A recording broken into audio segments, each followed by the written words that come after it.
السلام علیکم ورحمۃ اللہ وبرکاتہ، نحمده ونصلی علی رسولہ الکریم، اما بعد فاعوذ باللہ من الشیطان الرجیم، بسم اللہ الرحمن الرحیم، رب اشرح لی صدری ویسر لی امری واحلل عقدۃ من لسانی یفقہوا قولی، الحمد للہ علی ما منح واعطی والحمد للہ علی ما عافی وابتلی، حمدا یکون ارض الحمد له واحب الحمد الیہ وافضل الحمد عنده، حمدا یملأ ما خلق ویبلغ ما اراد۔ ہر قسم کی حمد اللہ کے لیے ہے، اس پر جو اس نے عطا کیا اور عنایت فرمایا۔ تمام قسم کی حمد اللہ کے لیے ہے، اس بات پر جو اس نے صحت اور تندرستی عطا فرمائی، اور اس پر بھی اللہ کی حمد ہے جو اس نے آزمائش میں مبتلا کیا۔ ایسی حمد جو تمام قسم کی حمد سے زیادہ اللہ کو پسندیدہ ہو اور تمام قسم کی حمد سے زیادہ اسے محبوب ہو، اور اس کے نزدیک تمام قسم کی حمد سے زیادہ افضل ہو۔ ایسی حمد جو ان تمام وسعتوں کو بھر دے جو اللہ نے پیدا فرمائی ہیں، اور ان تمام انتہاؤں تک پہنچ جائے جس کا اللہ ارادہ رکھتا ہے۔ 27واں پارہ۔ قال فما خطبكم أيها المرسلون قالوا إنا أرسلنا إلى قوم مجرمين لنرسل عليهم حجارة من طين مسومة عند ربك للمسرفين۔ قال فما خطبكم ایھا المرسلون، ابراہیم علیہ السلام نے کہا، اے بھیجے جانے والو، یعنی اے فرشتو، تمہارا کیا معاملہ ہے؟ یعنی اس بشارت کے علاوہ جو تم مجھے بیٹے کی دے رہے ہو، اور کیا کام ہے، کیا مقصد ہے جس کے لیے تمہیں بھیجا گیا ہے؟ قالوا انا ارسلنا الی قوم مجرمین، انہوں نے کہا بے شک ہم ایک مجرم قوم کی طرف بھیجے گئے ہیں۔ لنرسل علیہم حجارۃ من طین، تاکہ ہم ان پر مٹی کے پتھر برسائیں۔ مجرم لوگوں سے مراد قوم لوط ہے، اور برسائیں کا مطلب یہ ہے کہ ان کو ان پتھروں سے رجم کریں۔ یہ کنکریاں جو تھیں خالص پتھر کی تھی، نہ کہ آسمانی اولوں کی، یعنی بعض لوگ کہتے ہیں جیسے اولے برسے، اولے نہیں برسے، پتھر برسے، جو تیرے رب کے ہاں ان حد سے بڑھنے والوں کے لیے نشان زدہ ہیں۔ تو جو بھی مومنوں میں سے تھا ہم نے اسے اس بستی میں سے نکال لیا۔ یعنی ایک تو یہ کہ وہ پتھر نشان زدہ تھے کہ کون سا پتھر کس کو جا کے لگے گا اور اس سے اس کی موت واقع ہوگی، اس پر اسی کا نام تھا۔ اور دوسرا یہ کہ عذاب آنے سے پہلے ہم نے ایمان والوں کو وہاں سے نکلنے کا حکم دے دیا اور نکال لیا۔ فما وجدنا فیہا غیر بیت من المسلمین، تو ہم نے اس بستی میں مسلمانوں کا صرف ایک ہی گھر پایا، اور وہ گھر تھا لوط علیہ السلام کا اپنا گھر، جس میں 2 بیٹیاں تھیں، اور کہا جاتا ہے کہ کچھ اور ایمان والے تھے جو وہیں پناہ لیے ہوئے تھے، اور یہ کل 13 آدمی تھے۔ ان میں حضرت لوط کی بیوی شامل نہیں تھی، وہ اپنی قوم کے ساتھ عذاب سے ہلاک ہونے والوں میں سے تھی۔ تو اس سے پتہ چلتا ہے کہ اگرچہ ایمان والے تھوڑے ہی کیوں نہ ہوں، اللہ تعالیٰ ان کی قدر کرتا ہے اور ان کو دنیا میں بھی نجات دیتا ہے اور آخرت میں بھی دے گا انشاءاللہ۔ وَتَرَكْنَا فِيهَا آيَةً لِّلَّذِينَ يَخَافُونَ الْعَذَابَ الْأَلِيمَ، اور اس میں ہم نے ایک نشانی چھوڑ دی ان لوگوں کے لیے جو دردناک عذاب سے ڈرتے ہیں۔ یعنی اللہ سبحانہ تعالیٰ نے ان کے عذاب کے آثار کو باقی رکھا، لیکن نشانیوں سے کون فائدہ اٹھاتا ہے؟ وہی جو اللہ سے ڈرتا ہو، کیونکہ لِلَّذِينَ يَخَافُونَ الْعَذَابَ الْأَلِيمَ، کیونکہ عام طور پر ہوتا یہ ہے کہ دوسرے لوگ جو ایمان نہیں رکھتے وہ کہتے ہیں کہ ان لوگوں کو زمانے کی گردش نے تباہ کر دیا، اور طبعی تبدیلیاں کچھ ایسی فضا میں ہوئی کہ جن کی وجہ سے یہ سارا حادثہ پیش آیا، وہ اس کو ان کے جرم کے ساتھ ایسوسیٹ نہیں کرتے۔ وَفِي مُوسَىٰ إِذْ أَرْسَلْنَاهُ إِلَىٰ فِرْعَوْنَ بِسُلْطَانٍ مُّبِينٍ، اور موسیٰ میں بھی نشانی ہے جب ہم نے اسے فرعون کی طرف کھلی دلیل کے ساتھ بھیجا، تو اس نے اپنی قوت کے تکبر کی وجہ سے حق سے منہ موڑ لیا اور کہنے لگا موسیٰ جادوگر ہے یا دیوانہ ہے۔ تو ہم نے اسے اور اس کے لشکروں کو پکڑ لیا، پھر ہم نے انہیں سمندر میں پھینک دیا جبکہ وہ ملامت زدہ تھا، یعنی اس کے کام ہی ایسے تھے جن پر وہ ملامت کا مستحق ہو گیا۔ وفی عاد، اور عاد میں نشانی ہے جب ہم نے ان پر ایک بانجھ ہوا کو بھیجا، جس چیز پر بھی وہ آتی اسے بوسیدہ ہڈی بنا کے چھوڑ دیتی، یعنی اس ہوا میں کوئی خیر و برکت نہیں تھی، وہ ہوا درختوں کو ثمراور کرنے والی نہیں تھی، بارش لانے والی نہیں تھی، بلکہ صرف عذاب اور ہلاکت لانے والی تھی۔ اور سمود میں ایک نشانی ہے، جب ان سے کہا گیا کہ تم ایک وقت تک فائدہ اٹھا لو تو انہوں نے اپنے رب کے حکم سے سرکشی کی تو بجلی کی کڑک نے انہیں پکڑ لیا اور وہ دیکھ رہے تھے۔ یعنی جب انہوں نے خود سے مانگے ہوئے معجزے یعنی اونٹنی کو قتل کر دیا تو ان سے کہہ دیا گیا کہ اب 3 دن تک تمہاری مہلت ہے، جو مزے کر سکتے ہو کر لو، 3 دن کے بعد تم ہلاک کر دیے جاؤ گے۔ پھر بھی وہ قوم نہیں سمجھی اور توبہ نہیں کی، پلٹے نہیں۔ اگر قوم یونس کی طرح پلٹ آتے تو معافی مل جاتی، اب بھی معافی مل سکتی تھی، لیکن انہوں نے سرکشی دکھائی اور بالآخر ہلاک ہوئے۔ بس نہ تو انہیں کھڑے ہونے کی استطاعت ہوئی اور نہ ہی وہ بدلہ لینے والے ہوئے۔ اور اس سے قبل قوم نوح کو ہم نے ہلاک کیا، بے شک وہ فاسق لوگ تھے۔ یعنی جب ان پر عذاب آیا تو پھر وہ اٹھ ہی نہیں سکے، کھڑے ہی نہیں ہو سکے اور ہمیشہ کے لیے ختم ہو کر رہ گئے، اور ان کے پاس کوئی طاقت نہیں تھی کہ اللہ کے عذاب سے خود کو بچا سکتے۔ تو بغاوت کا رستہ اپنانے والوں کے لیے یہی انجام رکھا ہے اللہ نے، جو کہ مختلف قوموں کے اندر ہمیں دکھایا جا رہا ہے۔ وَالسَّمَاءَ بَنَيْنَاهَا بِأَيْدٍ وَإِنَّا لَمُوسِعُونَ وَالْأَرْضَ فَرَشْنَاهَا فَنِعْمَ الْمَاهِدُونَ، اور آسمان کو ہم نے اپنی قوت سے بنایا اور بے شک ہم یقیناً اسے وسعت دینے والے ہیں، اور زمین کو ہم نے بچھا دیا، بس ہم کتنے اچھے ہموار کرنے والے ہیں۔ موسعون کا لفظ موسع سے ہے، جس کا معنی طاقت اور قدرت رکھنے والا بھی ہو سکتا ہے اور وسیع کرنے والا بھی۔ تو اللہ سبحانہ و تعالیٰ نے کسی اور کی مدد کے بغیر خود اپنے ہاتھ سے آسمان کو بنایا اور کائنات کو پھر ایک دفعہ بنا کے چھوڑ نہیں دیا، بلکہ اس کو اللہ تعالیٰ وسیع بھی کرتے چلے جا رہے ہیں، یعنی اس میں وسعتیں پیدا ہو رہی ہیں۔ اللہ تعالیٰ کی صفت خلق جو ہے کہ وہ پیدا کرنے والا ہے، وہ ہمیشہ کے لیے ہے، وہ پیدا کرتا چلا جا رہا ہے۔ اور ہم نے ہر چیز کے جوڑے بنائے شاید کہ تم نصیحت پکڑو، یعنی ساری کائنات تزویج کے اصول پر پیدا کی گئی ہے، یعنی ہر چیز کا کوئی نہ کوئی جوڑا ہے۔ کبھی متضاد جوڑے ہیں جیسے صحت اور بیماری، دولت اور فقیری، موت اور زندگی، خوشی اور غم، ہنسنا اور رونا، اور کبھی دونوں ایک دوسرے کے موافق، ایک دوسرے کو کمپلیمنٹ کرنے والے۔ فَفِرُّوا إِلَى اللَّهِ إِنِّي لَكُمْ مِنْهُ نَذِيرٌ مُبِينٌ، بس تم اللہ کی طرف دوڑو، بے شک میں تمہارے لیے اس کی طرف سے کھلم کھلا خبردار کرنے والا ہوں۔ یعنی گناہ کرنے کے بعد فوراً اللہ کی طرف پلٹ جاؤ، تاخیر نہ کرو۔ بھاگنے کا مطلب کیا ہوتا ہے کہ ایک چیز کو چھوڑ کر دوسری چیز کی طرف تیزی سے جانا، یعنی گناہ چھوڑ کر نیکی کی طرف جاؤ، کفر چھوڑ کر ایمان کی طرف جاؤ، شرک چھوڑ کر توحید کی طرف جاؤ، اور دیر نہ لگاؤ۔ تو کچھ لوگ سعادت مند ہوتے ہیں، ان کا بھاگنا ہوتا ہے، اور کچھ بدبختوں کا بھاگنا ہوتا ہے۔ سعادت مند اللہ کی طرف دوڑ لگاتے ہیں اور بدبخت اللہ سے بھاگتے ہیں، دین سے بھاگتے ہیں، نیکی کی بات سے بھاگتے ہیں۔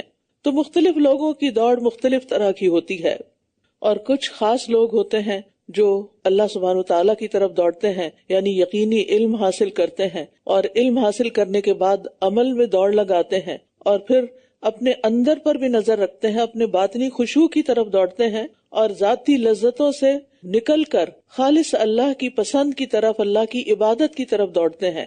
نبی صلی اللہ علیہ وسلم نے فرمایا، اللہ تعالیٰ فرماتا ہے، اے ابن آدم تو میری طرف کھڑا ہو، میں تیری طرف چل کے آؤں گا، اور تو میری طرف چل کر آ، میں تیری طرف دوڑ کر آؤں گا۔ تو جو اللہ کی طرف دوڑے پھر اللہ تعالیٰ اس کی طرف کیسے بڑھے گا؟ نبی صلی اللہ علیہ وسلم نے فرمایا، اللہ تعالیٰ فرماتا ہے، اگر بندہ مجھ سے 1 بالشت قریب ہو تو میں 1 گز اس کے قریب ہوتا ہوں، اور اگر وہ 1 گز میرے قریب ہوتا ہے تو میں اسے دونوں ہاتھوں کے پھیلاؤ کے برابر اس کے قریب ہوتا ہوں، اور اگر وہ میری طرف چل کر آئے تو میں اس کی طرف دوڑ کر آتا ہوں۔ اللہ ہمیں اپنے راستے میں دوڑنے والا بنا دے۔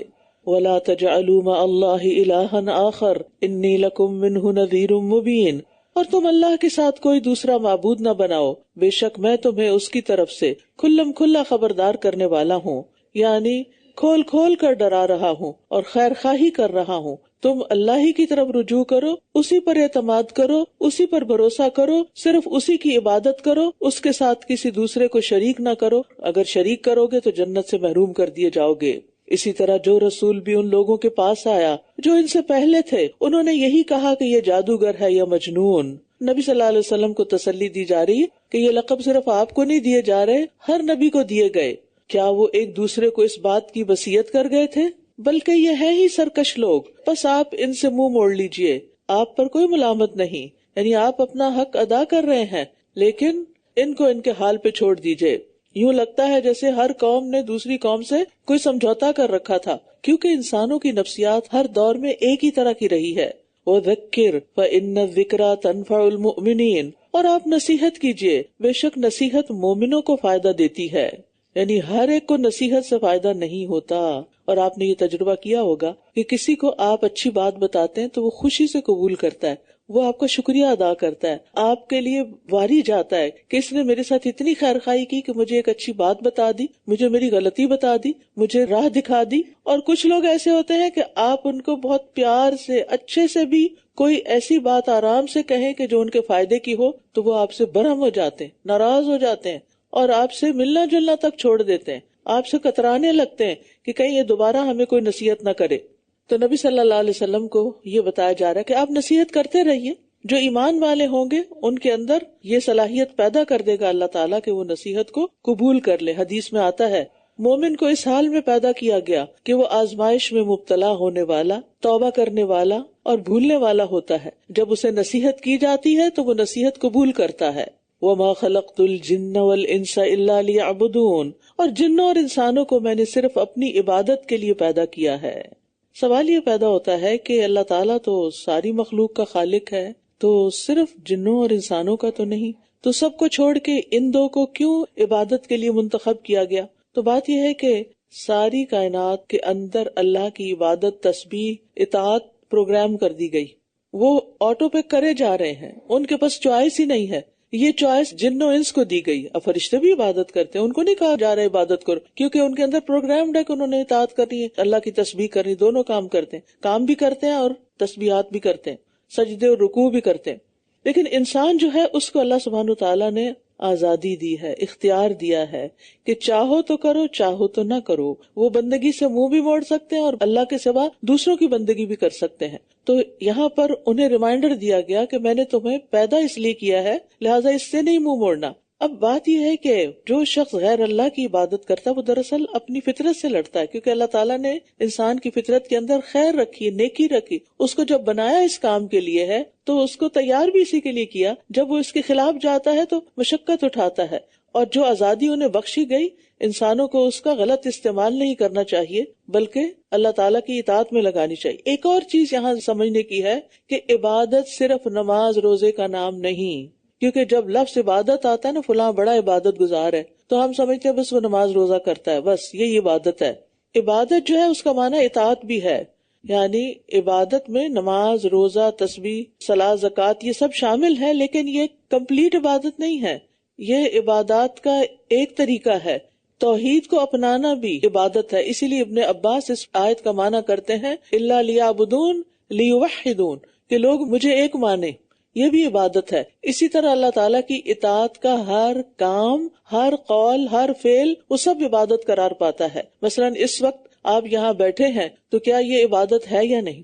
ظاہر آپ نہ نماز پڑھ رہے ہیں، نہ کوئی آپ اور کوئی تسبیح کر رہے ہیں، بلکہ اس وقت قرآن کا ترجمہ سن رہے ہیں، تو یہ علم حاصل کرنا ایک اچھی نیت کے ساتھ یہ بھی ایک عبادت ہے۔ تو ہر اچھا کام جو آپ کرتے ہیں اللہ کی رضا کی خاطر وہ عبادت بن جاتا ہے۔ یہ اللہ نے اپنے بندوں کو اس لیے پیدا کیا کہ سب سے زیادہ اسی کے وفادار بنے۔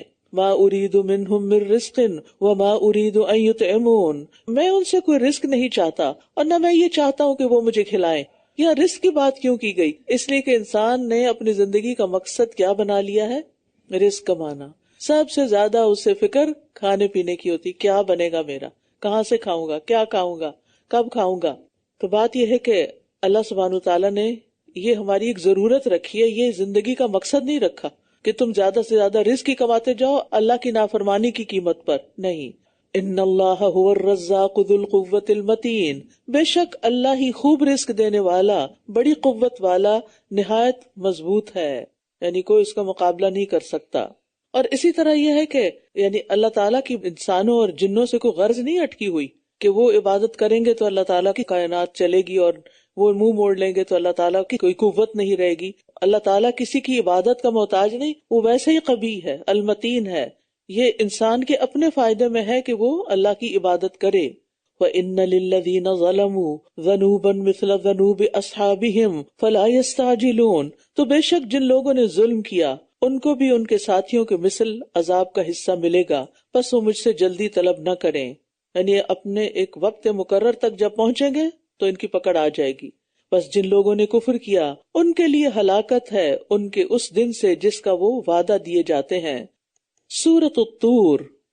بسم اللہ الرحمن الرحیم. والطور وکتاب مسطور فی رق منشور.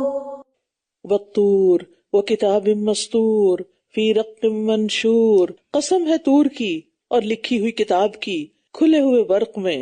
کیا چیز لکھی ہوئی ہے؟ قرآن مجید، یا اس کے علاوہ کتاب سے مراد لوح محفوظ بھی ہو سکتی ہے، یا تمام اللہ کی طرف سے آئی ہوئی کتابیں، یا انسانی اعمال نامے جو فرشتے لکھ رہے ہیں، یہ سب کتابیں ہیں. والبیت المعمور، اور آباد گھر کی. بیت المعمور 7ویں آسمان پر وہ عبادت خانہ ہے جس میں فرشتے عبادت کرتے ہیں، اور یہ فرشتوں سے اس طرح بھرا ہوتا ہے کہ روزانہ اس میں 70,000 فرشتے عبادت کے لیے آتے ہیں جن کی پھر قیامت تک باری نہیں آئے گی، جیسا کہ حدیث معراج میں آتا ہے.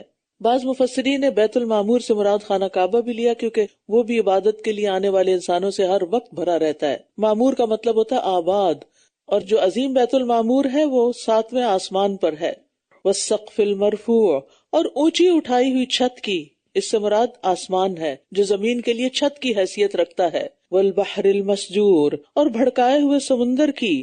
یعنی بعض کہتے ہیں اس سے مراد وہ پانی ہے جو عرش کے نیچے ہے جس سے قیامت کے دن بارش نازل ہوگی اور مردہ جسم زندہ ہو جائیں گے. بعض کہتے ہیں اس سے مراد سمندر ہیں جن میں قیامت والے دن آگ بھڑک اٹھے گی. وَإِذَا الْبِحَارُ سُجِّرَتْ، اور جب سمندر بھڑکا دیے جائیں گے. إِنَّ عَذَابَ رَبِّكَ لَوَاقِعٌ مَا لَهُ مِن دَافِعٍ، بے شک آپ کے رب کا عذاب ضرور واقع ہونے والا ہے، اسے کوئی دور کرنے والا نہیں. جس دن آسمان بری طرح لرزے گا اور پہاڑ خوب چلنے لگیں گے، اس دن جھٹلانے والوں کے لیے بڑی ہلاکت ہے. وہ لوگ جو بحث میں کھیل رہے ہیں، یعنی بیکار کی باتیں کر رہے ہیں. خوض باطل کلام کو کہتے ہیں اور لعب بیکار کوششوں کو کہتے ہیں. یعنی ان کے پاس نہ تو فائدہ دینے والا علم تھا اور نہ ہی کوئی نیک عمل، بلکہ ان کا علم کیا تھا؟ باطل میں فضول موضوعات پر گفتگو کرنا، اور ان کے اعمال میں انٹرٹینمنٹ، کھیل کود، غیر ذمہ دارانہ رویہ. یوم یدعون الی نار جہنم دعا، جس دن وہ جہنم کی آگ کی طرف سختی سے دھکیلے جائیں گے. یہی وہ آگ ہے جسے تم جھٹلاتے تھے، اور دھکیلنے والے کون ہوں گے؟ جہنم پر مقرر فرشتے. افسحر ھذا ام انتم لا تبصرون، تو کیا بھلا یہ جادو ہے یا تم دیکھتے نہیں؟ جھلسو اس میں، پھر تم صبر کرو یا نہ کرو، تم پر برابر ہے. بے شک تم وہی بدلہ دیے جا رہے ہو جو تم کیا کرتے تھے. ان المتقین فی جنات و نعیم، بے شک متقی لوگ باغوں اور راحتوں میں ہوں گے جو ان کے رب نے انہیں عطا کیا، اس کے ساتھ وہ مزے کر رہے ہوں گے، اور ان کا رب انہیں جہنم کے عذاب سے بچا لے گا. کلوا واشربوا ہنیئا بما کنتم تعملون، خوب مزے سے کھاؤ اور پیو اس کے بدلے جو تم کیا کرتے تھے. عمل کا بدلہ ہے. قطار میں رکھے ہوئے تختوں پر تکیے لگائے ہوئے ہوں گے، اور ہم انہیں بڑی بڑی آنکھوں والی گوری عورتوں کے ساتھ بیاہ دیں گے. اور یہ جو قطار در قطار تکیے لگے ہوئے ہوں گے، اور دوسری جگہ پر آ کے آمنے سامنے بیٹھے ہوں گے، ریلیکس ماحول ہوگا جنت کا، جس میں کوئی فکر نہیں ہوگی، کوئی پریشانی نہیں ہوگی، کسی کام کی جلدی نہیں ہوگی. یہاں تو اگر آپ کسی وقت کسی کے پاس جائیں اور تھوڑی دیر سستا لیں تو آپ کو ہوتا ہے کہ مجھے جلدی جانا ہے، بس نکلنا ہے، فلاں کام ہے، فلاں کام ہے. وہاں سارے ہی کام ختم ہو جائیں گے. اور جو لوگ ایمان لائے اور ان کی اولاد نے ایمان میں ان کی پیروی کی، ہم ان کی اولاد کو ان کے ساتھ ملا دیں گے، اور ہم ان کے عمل میں کچھ بھی کمی نہ کریں گے. ہر شخص اپنی کمائی کی وجہ سے گروی میں ہے. یعنی جنت کی ایک اور خوبصورتی یہ ہے کہ سارے پیارے اکٹھے ہو جائیں گے جو ایمان پر ہوں گے، یعنی بچے بھی، پیرنٹس بھی، ان کے پیرنٹس بھی، سب کی ملاقاتیں ہوں گی. اور جنت میں ملاقاتیں اس طرح ہوں گی کہ کم درجات والوں کو اونچے درجات والوں کے ساتھ ملا دیا جائے گا. یہ نہیں کہ اونچے والوں کو نیچے لایا جائے. اور یاد رکھیے کہ اولاد کے استغفار کی وجہ سے والدین کے درجات بلند ہوتے جاتے ہیں. مثلا ایک اولاد خود بہت نیک نہیں بھی، لیکن وہ ماں باپ کے لیے دعائیں کرتی، اور ماں باپ کے درجے بہت بلند ہو گئے. اب قیامت کے دن جب یہ اولاد والدین سے ملے گی، یہ ابھی خود نیچے والے درجے میں ہے اور والدین اوپر، تو ان کو بھی اوپر لے جایا جائے گا. وَأَمْدَدْنَاهُمْ بِفَاكِهَةٍ وَلَحْمٍ مِّمَّا يَشْتَهُونَ، اور ہم انہیں پھلوں اور گوشت میں سے جو وہ خواہش کریں گے دیے چلے جائیں گے. وہ اس میں ایک دوسرے سے جام شراب پر چھینا جھپٹی کریں گے جس میں نہ کوئی بےہودگی ہوگی اور نہ کوئی گناہ کی بات، اور 9 عمر خادم ان کے ارد گرد گھوم رہے ہوں گے گویا کہ وہ چھپائے ہوئے موتی ہوں. یعنی جنتیوں کے لیے جنت میں جو خدمت گزار ہوں گے وہ ینگ بچے ہوں گے جو انتہائی خوبصورت ہوں گے، جیسے موتی بکھرے ہوئے ہوں، اور ان کو کسی نے ہاتھ نہیں لگایا کہ وہ ان کی چمک ماند پڑ جائے.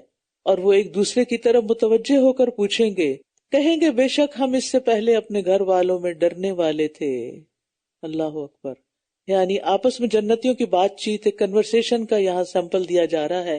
وہ کیا باتیں کریں گے وہاں، انسان سوچتا ہے نا، سارا امیجن کرتا ہے کہ وہاں جائیں گے پھر کیا باتیں ہوں گی، کیسے ملاقاتیں ہوں گی، کہاں بیٹھیں گے، کیا کھائیں گے، کیا پیئیں گے، وغیرہ وغیرہ.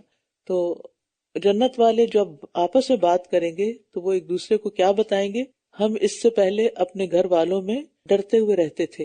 یعنی جنتی ایک دوسرے سے جب دنیا کے حالات پوچھیں گے تو وہ جواب میں کیا کہیں گے کہ ہم اللہ سے ڈرتے تھے. ہر قسم کی آسائشیں ہونے کے باوجود اس بات سے ڈرتے تھے کہ کہیں ہم سے اللہ تعالیٰ کی کوئی نافرمانی کا کام نہ ہو جائے، کہیں ہماری نیکیاں رد نہ ہو جائیں، کہیں ہماری اعمال کی شامت نہ آ جائے، کہیں ہمارا خاتمہ خراب نہ ہو.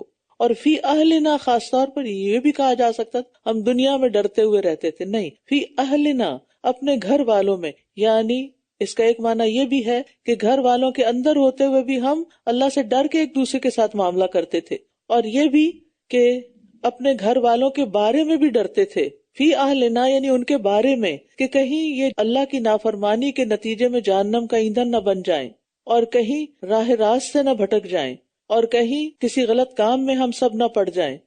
اب دیکھیے کہ انسان کا اصل دین وہ ہے جو اس کے گھر میں ہوتا ہے. آپ گھر میں اپنے ریئل سیلف میں ہوتے ہیں، وہاں دیکھا جائے گا کہ آپ کی عبادت کیسی ہے، آپ کا گھر والوں کے ساتھ رویہ کیسا ہے، آپ کا اخلاق کیسا ہے، آپ کے معاملات کیسے ہیں، آپ ایک دوسرے کی کیئر کتنی کرتے ہیں، آپ ایک دوسرے کے لیے کتنے فیتھ فل ہیں. یہ ساری چیزیں گھر سے نکلتی ہیں، گھر میں پتہ چلتی. اگر آپ باہر جا کے لوگوں کو لیکچر دے رہے ہیں اور گھر میں آپ نے لڑائی فساد ڈالا ہوا ہے، کیونکہ بعض اوقات یہ شکایت بھی ملتی ہے کہ وہ میری بہو ویسے تو بہت لیکچر دیتی ہے لیکن خود اس کا کچھ عمل نہیں گا، وہ اپنے میاں سے بہت لڑتی. اس قدر افسوس کی بات ہے اگر کسی کے بارے میں آپ یہ بات سنیں، یا وائس ورثہ کہ میری ساس ہر وقت دین کی بات کرتی ہیں، گھر میں بھی بڑی نصیحتیں کرتی ہیں لیکن مزاج کی بڑی سخت ہے. تب آپ سوچئے کہ یہ تو دین سے بھٹکانے والی بات ہو گئی نا، دین سے پھیرنے والی ہو گئی. تو گھر والے ہمارے لیے امتحان ضرور ہوتے ہیں، اور سب سے زیادہ ہماری ایکسپیکٹیشنز بھی ان کے ساتھ ہوتی ہیں، سب سے زیادہ توقعات ان سے ہوتی ہیں، سب سے زیادہ ہم ان کے ساتھ فرینک بھی ہوتے ہیں. تو اس کے ساتھ ساتھ یہ کہ پھر ہم بعض اوقات اپنی حدود بھی پار کر جاتے ہیں. تو ہمیں اللہ سے ڈرتے ہوئے گھر والوں میں رہنا چاہیے، اور کسی کمزور کے اوپر سختی نہیں کرنی چاہیے، کیونکہ بعض خواتین ہی مثلاً بہت امپاورڈ ہوتی ہیں اور وہ گھر میں کسی کو پر نہیں مارنے دیتی، اور اگر وہ دین پر ہوں تو ان کی وجہ سے دین بھی ساتھ ہی بدنام ہو جاتا ہے. تو ہمیں ٹھیک ہے گھر میں ڈسپلن رکھنا ہے، گھر والوں کو تبلیغ کرنی ہے، گھر والوں کو سکھانا ہے، لیکن انہیں چڑھانا نہیں ہے. چڑھانے کا مطلب سمجھ گئے کہ جب آپ بیٹھے نصیحت ہی کریں، جب بیٹھے ان کے اوپر تنقید شروع کر دیں، جب بیٹھے آپ ان کی کوئی خامی ڈھونڈ لائیں یا ان سے بحث مباحثہ شروع کر دیں. یہ دین نہیں ہے. آپ کے دین کا اصل امتحان آپ کے گھر میں ہے. اور اسی طرح گھر میں ہوتے ہوئے آپ اللہ کی حدود کا کتنا خیال رکھتے ہیں، کیونکہ بعض اوقات یہ بھی ہوتا ہے آپ دین میں، آپ کے گھر والوں میں سے کوئی بھی دین میں نہیں، لہٰذا وہ ایسے لطیفے بتا رہے ہیں، ایسی مذاق دین کا اڑا رہے ہیں. اب آپ کا امتحان ہے کہ آپ ان کے ساتھ شریک ہوتے ہیں یا آپ احتیاط برتتے ہیں. تو اس معاملے میں آپ یوں سمجھے کہ گھر والے ہمارا ریفلیکشن ہے، اس میں ہمیں ہمارا اپنا آپ نظر آتا ہے کہ ہم کون ہیں، اور گھر والوں کی گواہیاں ہی اصل گواہیاں ہوتی ہیں. مرنے کے بعد بھی ان کی گواہی بنے گی کہ وہ آپ کو کیا سمجھتے تھے، آپ کے بارے میں کیا کہتے تھے. کیا وہ آپ کی موت کا انتظار کرتے ہیں یا پھر آپ کو اپنے لیے بابرکت سمجھتے ہیں اور آپ کے وجود کو اپنے لیے سعادت کا باعث سمجھتے ہیں. کیونکہ کتنے ہی گھروں کا یہ حال ہے نا کہ جو والدین بوڑھے ہو جاتے ہیں تو وہ اس انتظار میں بچے بیٹھ جاتے ہیں کہ یہ کب ہمارے سر سے اتریں گے، اور بعض بچے تو بدتمیزی کی انتہا کر دیتے ہیں. تو ان معاملات میں ہم سب کو اپنا جائزہ لینا چاہیے، سیلف انالیسس کرنا چاہیے. فمن اللہ علینا ووقانا عذاب السموم، بس اللہ نے ہم پر احسان کیا اور ہمیں زہریلی گرم ہوا کے عذاب سے بچا لیا. بے شک ہم اس سے پہلے اسی کو پکارا کرتے تھے، بے شک وہ بہت احسان کرنے والا نہایت رحم کرنے والا ہے.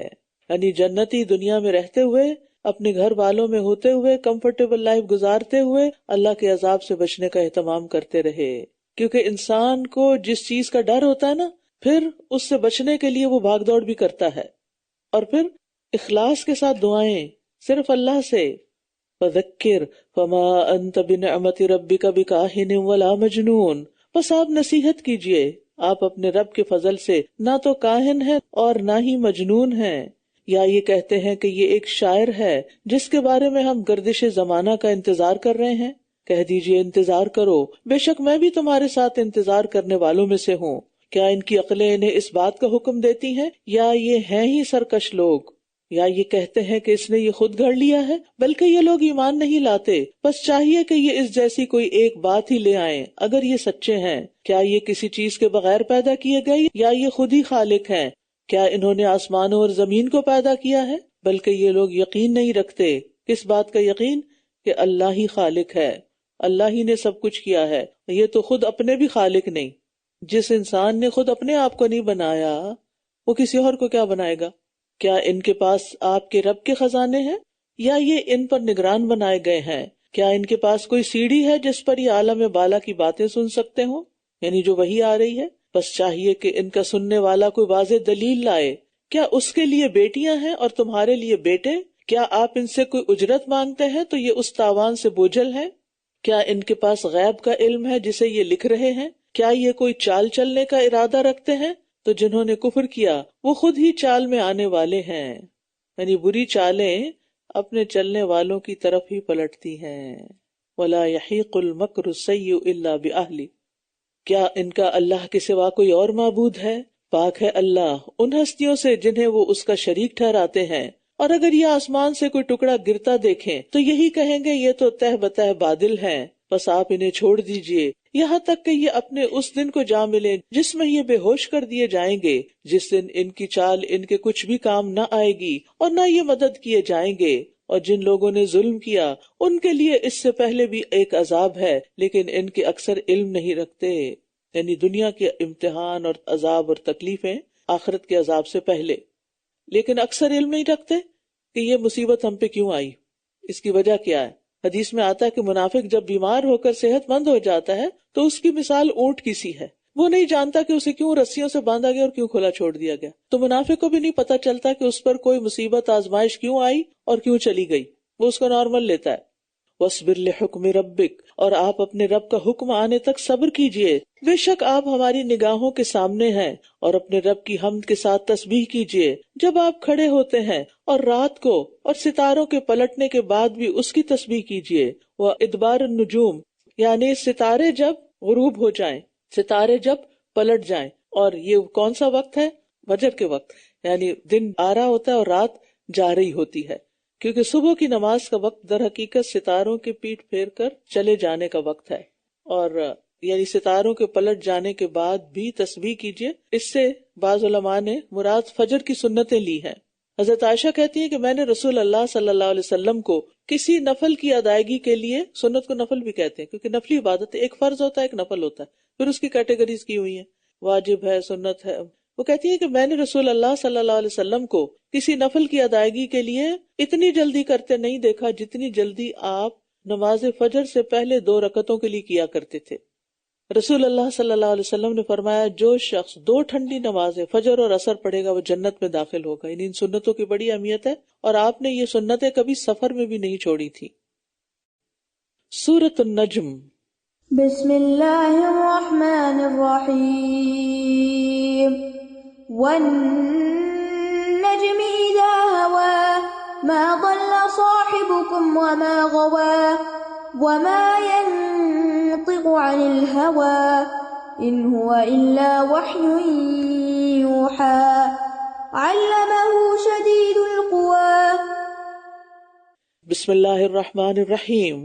حضرت عبداللہ بن مسعود سے روایت ہے، وہ کہتے ہیں کہ سب سے پہلے جو سورت نازل ہوئی جس میں سجدہ تھا وہ سورہ نجم ہے. یہ پہلی سورت ہے جو کفار نے سنی اور سب نے نبی صلی اللہ علیہ وسلم کے ساتھ سجدہ کیا.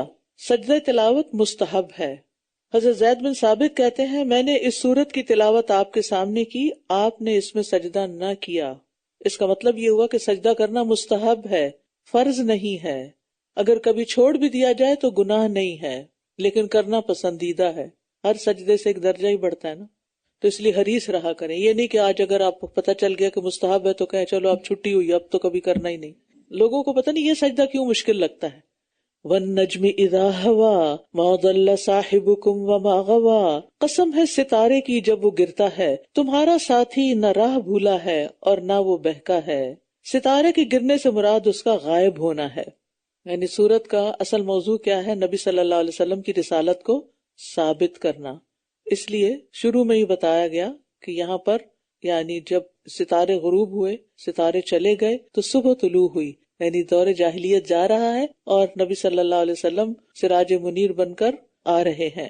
اور اس میں خاص طور پر ستارے کی بات اس لیے بھی کی گئی کہ عرب لوگ ستاروں سے راہ پاتے تھے، اور ستارے اور نبی صلی اللہ علیہ وسلم کی رسالت میں بھی ایک مماثلت ہے۔ ستارے سفر کے لیے اللہ نے جو ان کا رستہ مقرر کیا وہ اس سے 1 انچ بھی آگے پیچھے نہیں ہٹتے اور نہ بھٹکتے ہیں، ستارے نہیں بھٹکتے۔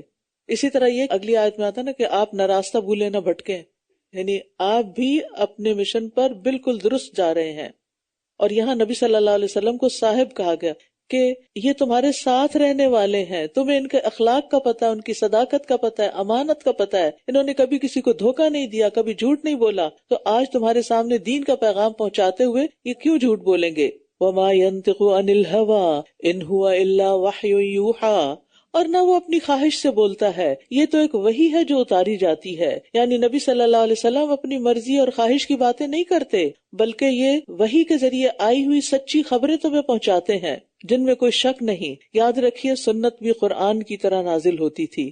حسان بن عطیہ کہتے ہیں کہ جبریل علیہ السلام نبی صلی اللہ علیہ وسلم کے پاس سنت لے کر اترتے تھے، اور جس طرح آپ کو قرآن سکھاتے اسی طرح سنت کی بھی تعلیم دیتے، اور پھر آپ نے اپنے پارٹ پر کیا کیا؟ وَيُعَلِّمُهُمُ الْكِتَابَ وَالْحِكْمَةَ، آپ نے بھی لوگوں کو کتاب کی تعلیم دی اور حکمت کی تعلیم دی، آپ نے بھی پھر آگے اس کو سکھایا۔ اور اگر آپ سنت کا یا حدیث کا انکار کرتے ہیں تو آپ خود سوچئے کہ پھر آپ نے جو حکمت سکھائی وہ کدھر گئی، وہ کیا تھی؟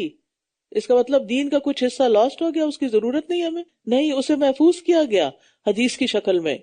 تو اس لیے یہ کہنا کہ بس جو قرآن میں ہے وہ میرے لیے کافی ہے، وہ کافی نہیں ہے، کیونکہ بہت سی چیزوں کا قرآن مجید میں حکم تو دیا گیا، تفصیل نہیں بتائی گئی، ان پر عمل کا طریقہ نہیں بتایا گیا۔ اور اگر لوگوں کو چھوڑ دیا جائے کہ ہر کوئی اپنی انٹرپریٹیشن کرے تو پھر دین کی کوئی ایک شکل نظر نہیں آئے گی۔ علمہ شدید القویٰ ذو مرۃ فاستویٰ، اسے بہت زبردست قوت والے فرشتے نے سکھایا ہے جو بڑا زور آور ہے، پھر وہ سیدھا ہو گیا۔ یعنی یہ جبریل علیہ السلام کی صفات ہیں کہ وہ بہت قوت والے ہیں اور بہت زور آور ہیں۔ اور ذو مرہ کا ایک معنی خوبصورت بھی کیا گیا ہے کہ بہت خوبصورت ہیں، حسن و جمال والے ہیں، اور قوت اتنی کہ ان کے 600 پر ہیں، اور جو کھولے تو آسمان چپ جائے۔ وَهُوَ بِالْأُفُقِ الْأَعْلَىٰ، اور وہ آسمان کے بلند کنارے پر تھا، پھر وہ قریب ہوا تو وہ اتر آیا، تو وہ 2 کمانوں کے بقدر قریب ہوا، بلکہ اس سے بھی زیادہ قریب۔ یعنی نبی صلی اللہ علیہ وسلم نے جبریل علیہ السلام کو آسمان پر دیکھا، اور 2 بار آپ نے جبریل کو اصل صورت میں دیکھا تھا، اور یہاں ان میں سے ایک موقع کی طرف اشارہ ہے اور دوسرا موقع معراج کا تھا۔ تو اس نے اپنے بندے کی طرف وحی کی جو اس نے وحی کی، دل نے جھوٹ نہیں کہا جو کچھ اس نے دیکھا، کیا پھر تم اس سے جھگڑتے ہو اس پر جو وہ دیکھتا ہے؟ یعنی فرشتے کو دیکھتا ہے، اس پر تم اس سے جھگڑا کرتے ہو؟ کیونکہ لیلۃ المعراج میں جب آپ نے جبریل علیہ السلام کو اصل شکل میں دیکھا اور آپ نے آ کے لوگوں کو بتایا تو لوگ جھگڑا کرنے لگے۔ وَلَقَدْ رَآهُ نَزْلَةً أُخْرَىٰ عِنْدَ سِدْرَةِ الْمُنتَهَىٰ، حالانکہ آپ نے اسے ایک اور مرتبہ بھی دیکھا ہے سدرۃ المنتہا کے پاس، یعنی لیلۃ المعراج میں۔ اور وہاں پر کیسے دیکھا؟ نبی صلی اللہ علیہ وسلم فرماتے ہیں میں نے سدرۃ المنتہا کے پاس جبریل کو دیکھا، ان کے 600 پر تھے جن سے موتی، ہیرے اور یاقوت جھڑ رہے تھے، اتنے خوبصورت پر، سبز رنگ کے پر، کیا حسین منظر ہوگا۔ نبی صلی اللہ علیہ وسلم نے جبریل علیہ السلام کو دیکھا، گویا کہ وہ ریشمی لباس پہنے ہوئے تھے، ان کے پاؤں موتیوں کی طرح تھے جیسے سبزے پر بارش کے قطرے ہوتے ہیں۔ اور سدرۃ المنتہا بیری کا ایک درخت ہے، وہ بھی کیا خوش قسمت درخت ہے جس کو وہاں اگنے کا موقع ملا، جو 6 یا 7ویں آسمان پہ بھی کہا جاتا ہے کہ 6 آسمان میں اس کی جڑیں اور 7ویں پر وہ پھیلا ہوا ہے۔ اس سے اوپر کوئی فرشتہ آگے نہیں جا سکتا، دیٹس the limit۔ لیکن نبی صلی اللہ علیہ وسلم کو اس سے آگے لے جایا گیا. عندہا جنت المأوا اذ یغشی السدرۃ ما یغشی، اسی کے قریب جنت المأوا ہے. مأوا کا مطلب ہے ٹھکانہ، مسکن. کہا جاتا ہے کہ آدم علیہ السلام یہیں پر تھے اس جنت میں، اور یہ بھی کہتے ہیں کہ یہاں نیک روحیں آ کے جمع ہوتی ہیں جنت المأوا میں. اور سدرۃ المنتہا کیسا درخت تھا؟ نبی صلی اللہ علیہ وسلم نے جب اس کا مشاہدہ کیا تو فرمایا کہ سونے کے پروانے اس کے گرد منڈلا رہے تھے، فرشتوں کا عکس اس پر پڑ رہا تھا، اور رب کی تجلیات کا مظہر بھی وہی تھا. یعنی آپ نے رب کو نہیں دیکھا، اس درخت پر جو تجلیات تھی وہی دیکھی. اس مقام پر آپ کو 3 چیزوں سے نوازا گیا. 5 وقت کی نمازیں کہاں سے آئی ہیں آپ کے لیے، اور اگر آپ پڑھیں گے ان کو اچھے طریقے سے تو درجات کتنے بلند ہوں گے. نمازوں کو معمولی چیز نہ سمجھا کرے. ہماری زندگی میں سب سے اہم فریضہ جس کی سب سے پہلے پوچھ ہوگی وہ نماز ہے. اگر نماز ہی درست نہیں تو باقی چیزوں کا فائدہ نہیں. دوسرا ہے سورۃ البقرہ کی آخری 2 آیات، اور تیسرے اس مسلمان کی بخشش کا وعدہ جو شرک کی آلودگیوں سے پاک ہو. تو اس لیے اپنا جائزہ لیتے رہنا چاہیے. کبھی اپنے بارے میں بے خوف نہ ہو کہ نہیں میں تو کوئی شرک نہیں کرتی. بعض اوقات ہماری گفتگو میں ایسی کوئی بات آ جاتی ہے، بعض اوقات ہماری سوچوں میں، اور ریاکاری سے تو اللہ بچائے. ما زاغ البصر وما طغى، نہ تو نگاہ نے کجی کی اور نہ ہی وہ حد سے بڑھی.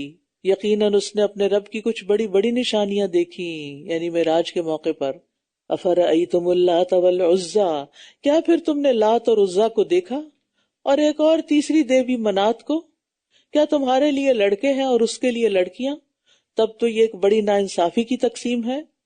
ان ہی الا اسماء سمیتموها، یہ تو بس کچھ نام ہیں جو تم نے اور تمہارے باپ دادا نے رکھ لیے ہیں. اللہ نے ان کی کوئی دلیل نہیں اتاری. یہ لوگ تو محض گمان کی پیروی کرتے ہیں، اور اس کی جو ان کی نفس خواہش کرتے ہیں، حالانکہ ان کے پاس ان کے رب کی طرف سے ہدایت آ چکی ہے. یعنی یہ ان کے بارے میں سمجھتے ہیں کہ وہ ان کی سفارش کریں گے، انہیں فائدہ پہنچائیں گے، تو اس کی کوئی دلیل ہی نہیں ان کے پاس. یہ تو محض نام ہے جو انہوں نے رکھ لیا، اندر کوئی حقیقت نہیں، زیرو ہے، کچھ ان کے اندر طاقت ہی نہیں. ام للانسان ما تمنا وللہ الاخرۃ والاولی، کیا انسان کے لیے وہی ہے جو وہ تمنا کرے، وہ سب مل جانا چاہیے جو ہماری خواہش ہو؟ نہیں، بس آخرت اور پہلی زندگی اللہ ہی کے لیے ہے. اصل اختیار اور اصل اقتدار تو اللہ کا ہے. ایک اور معنی یہ بھی کیا گیا، کیا انسان کو یہ حق ہے کہ جس کو چاہے معبود بنا لے؟ نہیں، سب کچھ تو اللہ کا ہے اول و آخر، تو پھر حق بھی اسی کا ہے کہ اس کی عبادت کی جائے. اور یہ مطلب بھی لیا جا سکتا ہے کہ کیا انسان ان معبودوں سے اپنی مرادیں پا لینے کی جو تمنا رکھتا ہے وہ کبھی پوری ہو سکتی ہے؟ نیور. یعنی آپ پتھر کے بت سے کوئی تمنا رکھتے پوری ہوگی؟ کبھی نہیں ہوگی. ام للانسان ما تمنا، یعنی جو ہم نے سوچا. یہ جو ایکسپیکٹیشن ہوتی ہے نا انسانوں سے، ان کا بھی حال یہی ہے. دوسرے بیچارے شخص نے آپ کو کچھ نہیں کہا ہوتا، آپ خود ہی اس کے بارے میں سوچ بیٹھتے ہیں کیا وہ میرے ساتھ ایسا سلوک کرے، اور وہ میرے ساتھ یہ کرے اور وہ دے مجھے. اس غریب کو پتہ بھی نہیں ہوتا کہ آپ نے کیا سوچا، اور پھر وہ جب نہیں کر سکتا تو پھر آپ ناراض ہو جاتے ہیں. اسی لیے کہا گیا نا کہ اگر آپ کسی سے محبت کرتے ہیں تو آپ اس کو بتائیں کہ میں تم سے اللہ کی خاطر محبت کرتی ہوں. کیوں؟ ایک شخص آیا، اس نے کہا میں فلاں سے محبت کرتا ہوں. تو آپ نے پوچھا کہ کیا تم نے اس کو بتایا؟ کہا نہیں. کہا جاؤ اس کو بتاؤ. کیونکہ جب انسان کسی سے محبت کرتا ہے، کسی کو رسپیکٹ دیتا ہے، کسی کے ساتھ خیر کا معاملہ کرتا ہے، تو پھر کیا اس سے توقع نہیں رکھتا کہ جواب بھی ملے؟ ایک انسان کی نفسیاتی کمزوری ہے نا اندر، یعنی نہ چاہتے ہوئے بھی انسان کی ایکسپیکٹیشن ہوتی ہے کہ میں نے کچھ کہا تو مجھے اس کا رسپانس ملے. اب اگر بندے کو پتہ ہی نہیں کہ آپ کے دل میں کیا ہے تو وہ کیسے اکنالج کرے؟ تو پھر آپ کہتے ہیں ہاں دین والے تو ہوتے ہی ایسے ہیں، یہ تو بڑے کولڈ لوگ ہوتے ہیں. اور آسمانوں میں کتنے ہی فرشتے ہیں جن کی سفارش کچھ بھی کام نہ آئے گی مگر اس کے بعد کہ جس کے لیے اللہ چاہے اور اجازت دے دے اور جسے وہ پسند کرے. یعنی سفارش کی اجازت دینے کا اور سفارش قبول کرنے کا اختیار صرف اللہ کے پاس ہے. یہ نہیں کہ ہم ایکسپیکٹیشن رکھ لیں کسی سے، یہ بزرگ یا فلاں میری سفارش کر دے گا اور میں نکل جاؤں گا. نہیں، اختیار اللہ کے پاس ہے، وہ اجازت دے گا تو وہ کرے گا، اور وہ کر چکا لیکن قبول کرے اللہ تو پھر ہی آگے چھٹکارا ہوگا، ورنہ کسی کی سفارش کر دینے سے بھی بات نہیں بنے گی. ان الذین لا یؤمنون بالآخرۃ لیسمون الملائکۃ تسمیۃ الانثی، بے شک جو لوگ آخرت پر ایمان نہیں رکھتے وہ فرشتوں کے نام عورتوں کے ناموں جیسے رکھتے ہیں۔ یہ کفار مکہ کے عقائد کے بارے میں بات کی جا رہی ہے۔ وما لہم بہ من علم، حالانکہ انہیں اس کا کوئی علم نہیں کہ فرشتوں کی جینڈر کیا ہے، وہ محض گمان کی پیروی کرتے ہیں، بس ان کا خیال ہے، وہی جھوٹی ایکسپیکٹیشن، اور بے شک گمان حق کے مقابلے میں کچھ بھی کام نہیں آتا۔ وَإِنَّ الظَّنَّ لَا يُغْنِي مِنَ الْحَقِّ شَيْئًا، اور یہ ہر معاملے میں ہے۔ آپ کسی کے بارے میں کوئی بدگمانی کر بیٹھے اور اس کو پتہ بھی نہ ہو کہ آپ اس کے بارے میں کیا سوچ رہے ہیں۔ کئی دفعہ ایسے نہیں ہوتا، ہم کسی چیز کو کچھ سمجھ رہے ہوتے ہیں اور وہ ہوتی کچھ اور ہے، بات کوئی اور نکلتی ہے۔ تو اس لیے اپنے فیصلوں کی بنیاد گمان پہ نہ رکھیں، حقیقت پر رکھیں۔ فَأَعْرِضْ عَمَّنْ تَوَلَّىٰ عَنْ ذِكْرِنَا وَلَمْ يُرِدْ إِلَّا الْحَيَاةَ الدُّنْيَا، بس آپ اس سے اعراض کیجئے جو ہمارے ذکر سے منہ موڑے اور محض دنیا کی زندگی چاہے۔ اللہ اکبر! یعنی جس شخص کو قرآن سے کوئی دلچسپی نہیں، اللہ کی بات سے کوئی دلچسپی نہیں، اور وہ جہالت برتتا ہے آپ سے اور دنیا کی محبت میں ڈوبا ہوا ہے، تو پھر آپ کیا کریں اس کے ساتھ؟ اعراض کا معاملہ کریں، پیچھے نہ پڑے اس کے، ٹھیک ہے نا؟ اعرض عن من تولیٰ، آپ بتانا چاہتے نہیں سننا چاہتا، لکم دینکم ولی دین۔ اور ذکر سے مراد قرآن بھی ہے، یعنی جو قرآن سے منہ موڑتا ہے، نصیحت سے منہ موڑتا ہے، اللہ کی بات ہی نہیں سننا چاہتا، چھوڑ دے پھر اس کو، کیا کر سکتے ہیں؟ ذالک مبلغہم من العلم ان ربک هو اعلم بمن ضل عن سبیلہ وہو اعلم بمن اہتدی، یہ ان کے علم کی انتہا ہے، بے شک آپ کا رب اس کو خوب جانتا ہے جو اس کی راہ سے بھٹک گیا، اور وہ اسے بھی خوب جانتا ہے جو ہدایت پا گیا۔ یعنی صرف دنیا کا علم حاصل کرنا اور اس کے لیے محنت کرنا آخرت میں کام نہ آئے گا۔ یعنی یہ لوگ جو صرف دنیا میں کھوئے ہوئے ہیں، وہ دنیا کے فائدوں سے آگے بڑھ کر کوئی چیز نہ جانتے ہیں، نہ سوچتے ہیں، اور نہ اس کے لیے کچھ کرتے ہیں، لہٰذا ان پہ آپ جتنی بھی محنت کریں وہ بیکار ہو جاتی ہے۔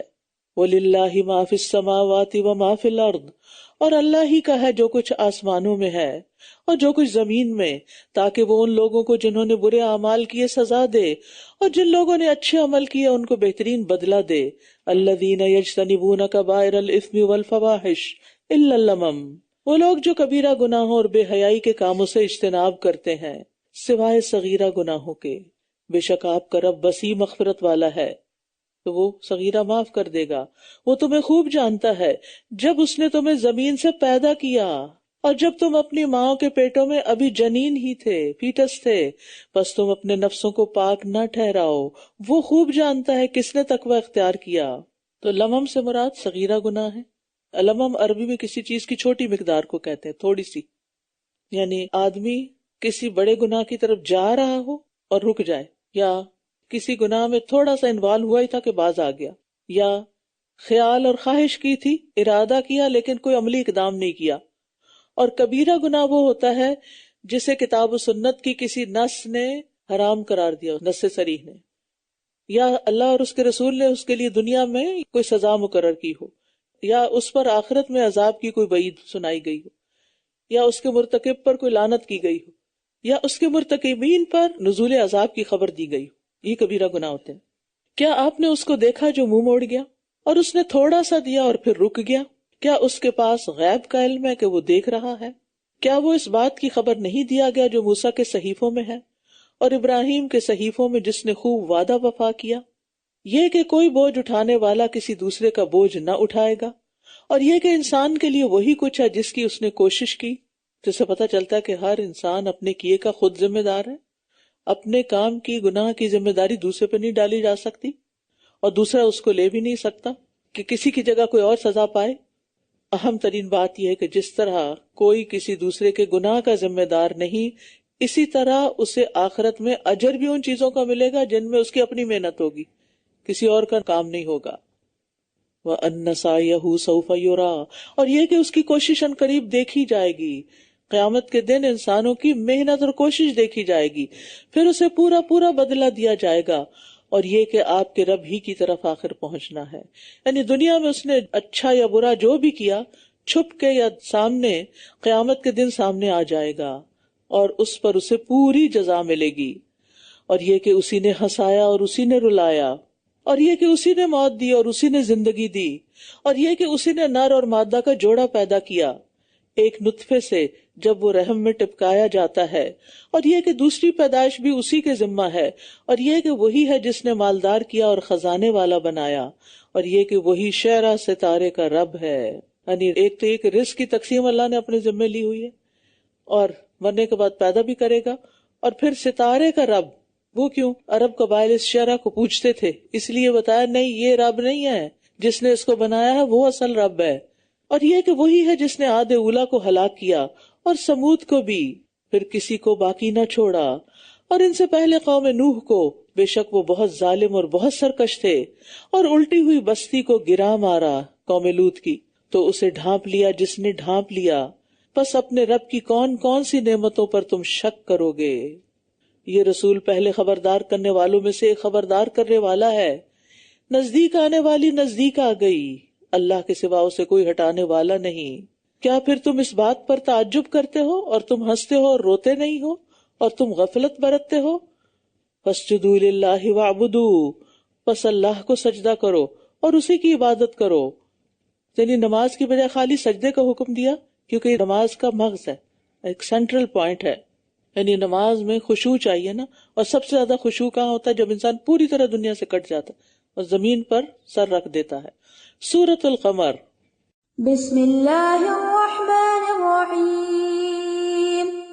اقتربت الساعة وانشق القمر وإن يروا آية يعرضوا ويقولوا سحر مستمر وكذبوا واتبعوا أهواءهم وكل أمر مستقر۔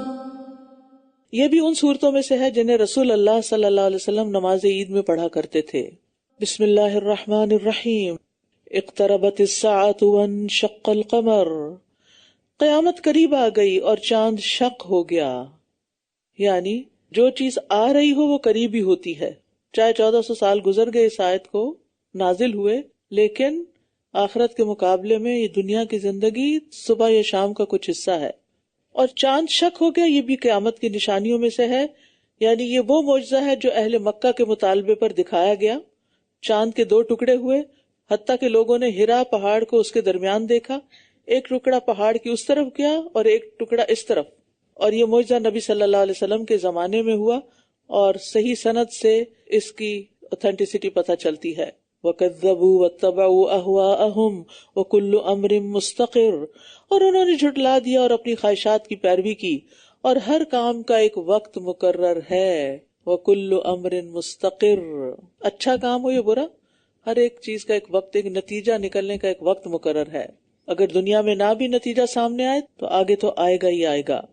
اور یقیناً ان کے پاس ایسی خبریں آ چکی ہیں جن میں کافی ڈانٹ ہے، کامل حکمت پر مبنی بات ہے، پھر بھی ڈراوے کام نہ آئے۔ پس آپ ان سے منہ پھیر لیجئے، جس دن پکارنے والا ایک ناگوار چیز کی طرف پکارے گا، ان کی نگاہیں جھکی ہوئی ہوں گی، یہ قبروں سے یوں نکلیں گے گویا کہ یہ بکھری ہوئی ٹڈیاں ہوں۔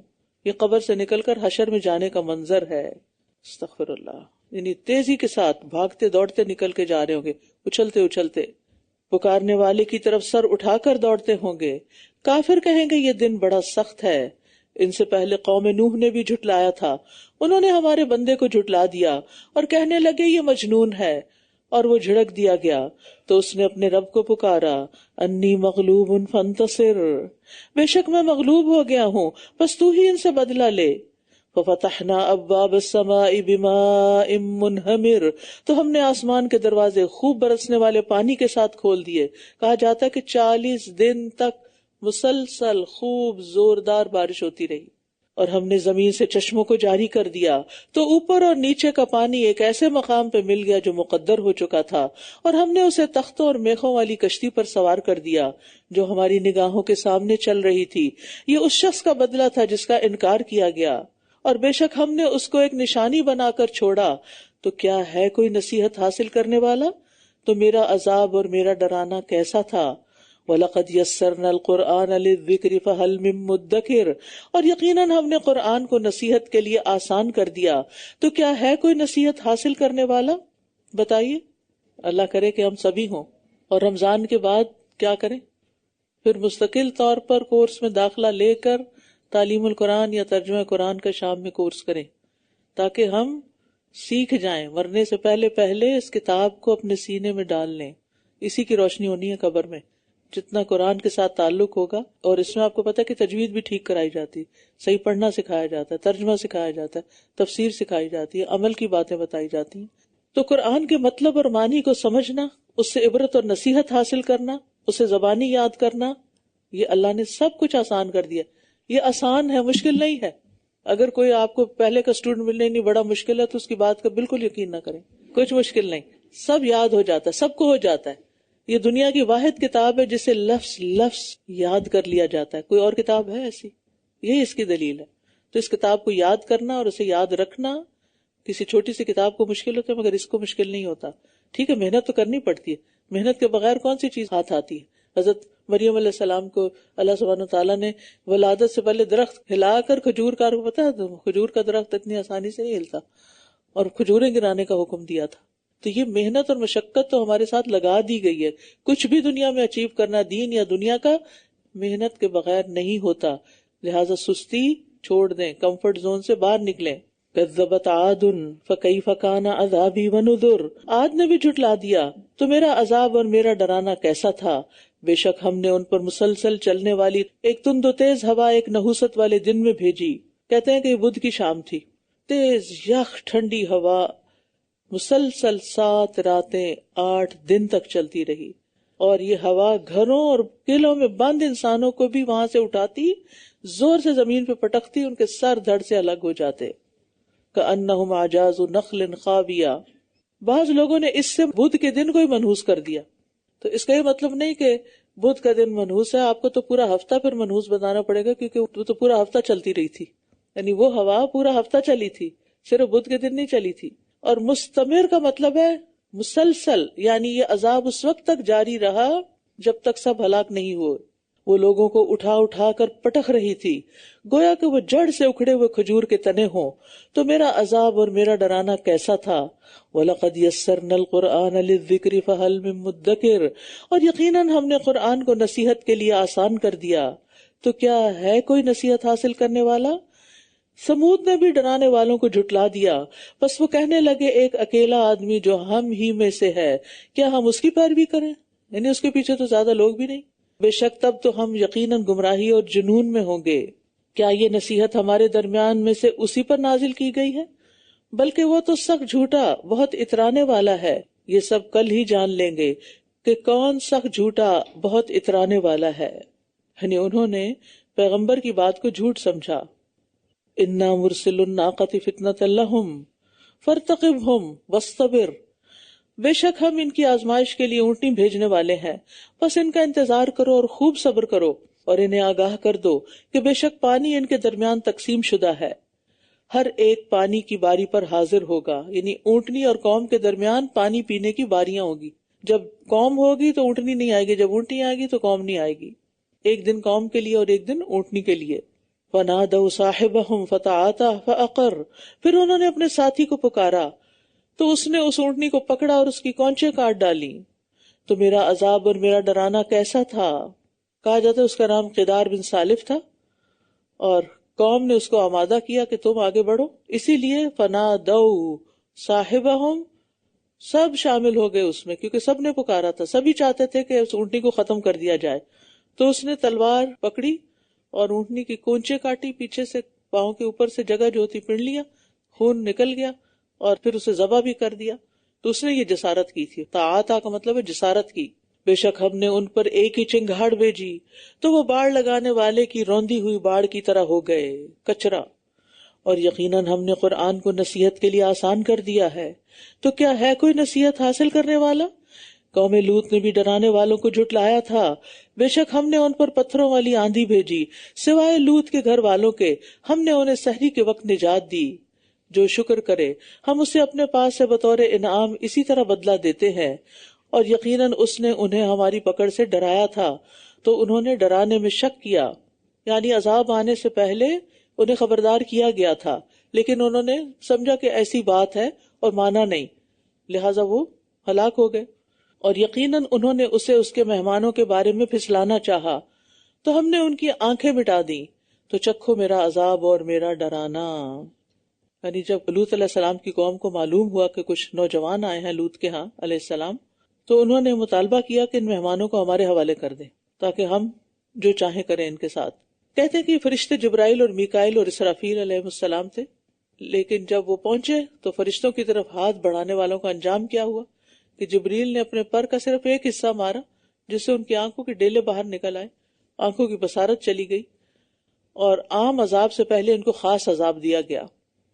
ان لوگوں کو جو خاص بدنیتی کے ساتھ لوط علیہ السلام کے گھر میں آ گئے تھے، اور پھر صبح وہ عذاب آیا جس نے پوری قوم کو تباہ کر دیا، کیونکہ ان لوگوں کی ہمدردیاں مجرموں کے ساتھ تھیں۔ دیکھیے بعض اوقات ہم ظلم ختم نہیں کر سکتے، لیکن ظالم کا ساتھ کبھی نہ دیں، عرش الہی کانپ اٹھتا ہے۔ ہمیشہ اس معاملے میں محتاط رہیں۔ اور ایک مستقل عذاب نے صبح سویرے انہیں آ لیا، تو میرے عذاب اور میرے ڈراوے کا مزہ چکھو، اور یقیناً ہم نے قرآن کو نصیحت کے لیے آسان کر دیا، تو کیا کوئی ہے جو نصیحت حاصل کرے؟ یعنی قرآن کی صورت میں بار بار ذکر کرنے کا مطلب یہ ہے کہ اللہ نے تمہارے لیے بہت آسانیاں کی، لہذا شکر ادا کرو اور اس کو سیکھ لو۔ اور بلا شبہ خبردار کرنے والے آل فرعون کے پاس آئے تھے، انہوں نے ہماری تمام نشانیاں جھٹلا دیں، تو ہم نے ان کو پکڑ لیا، بہت زبردست اقتدار والے کی طرح پکڑنا۔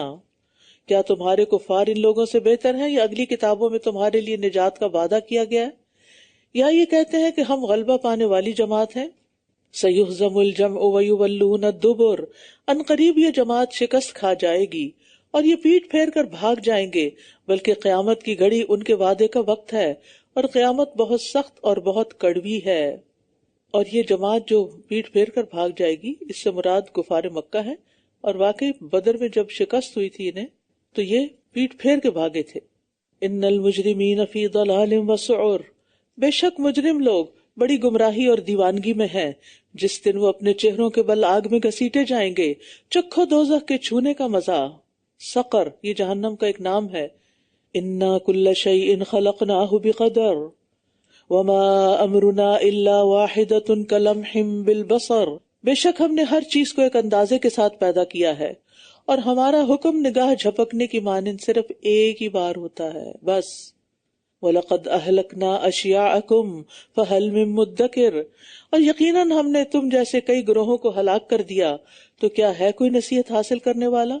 وَكُلُّ شَيْءٍ فَعَلُوهُ فِي الزُّبُرِ وَكُلُّ صَغِيرٍ وَكَبِيرٍ مُسْتَطَرٍ، اور انہوں نے جو بھی عمل کیے وہ سب صحیفوں میں درج ہیں، اور ہر چھوٹا اور بڑا عمل لکھا ہوا ہے۔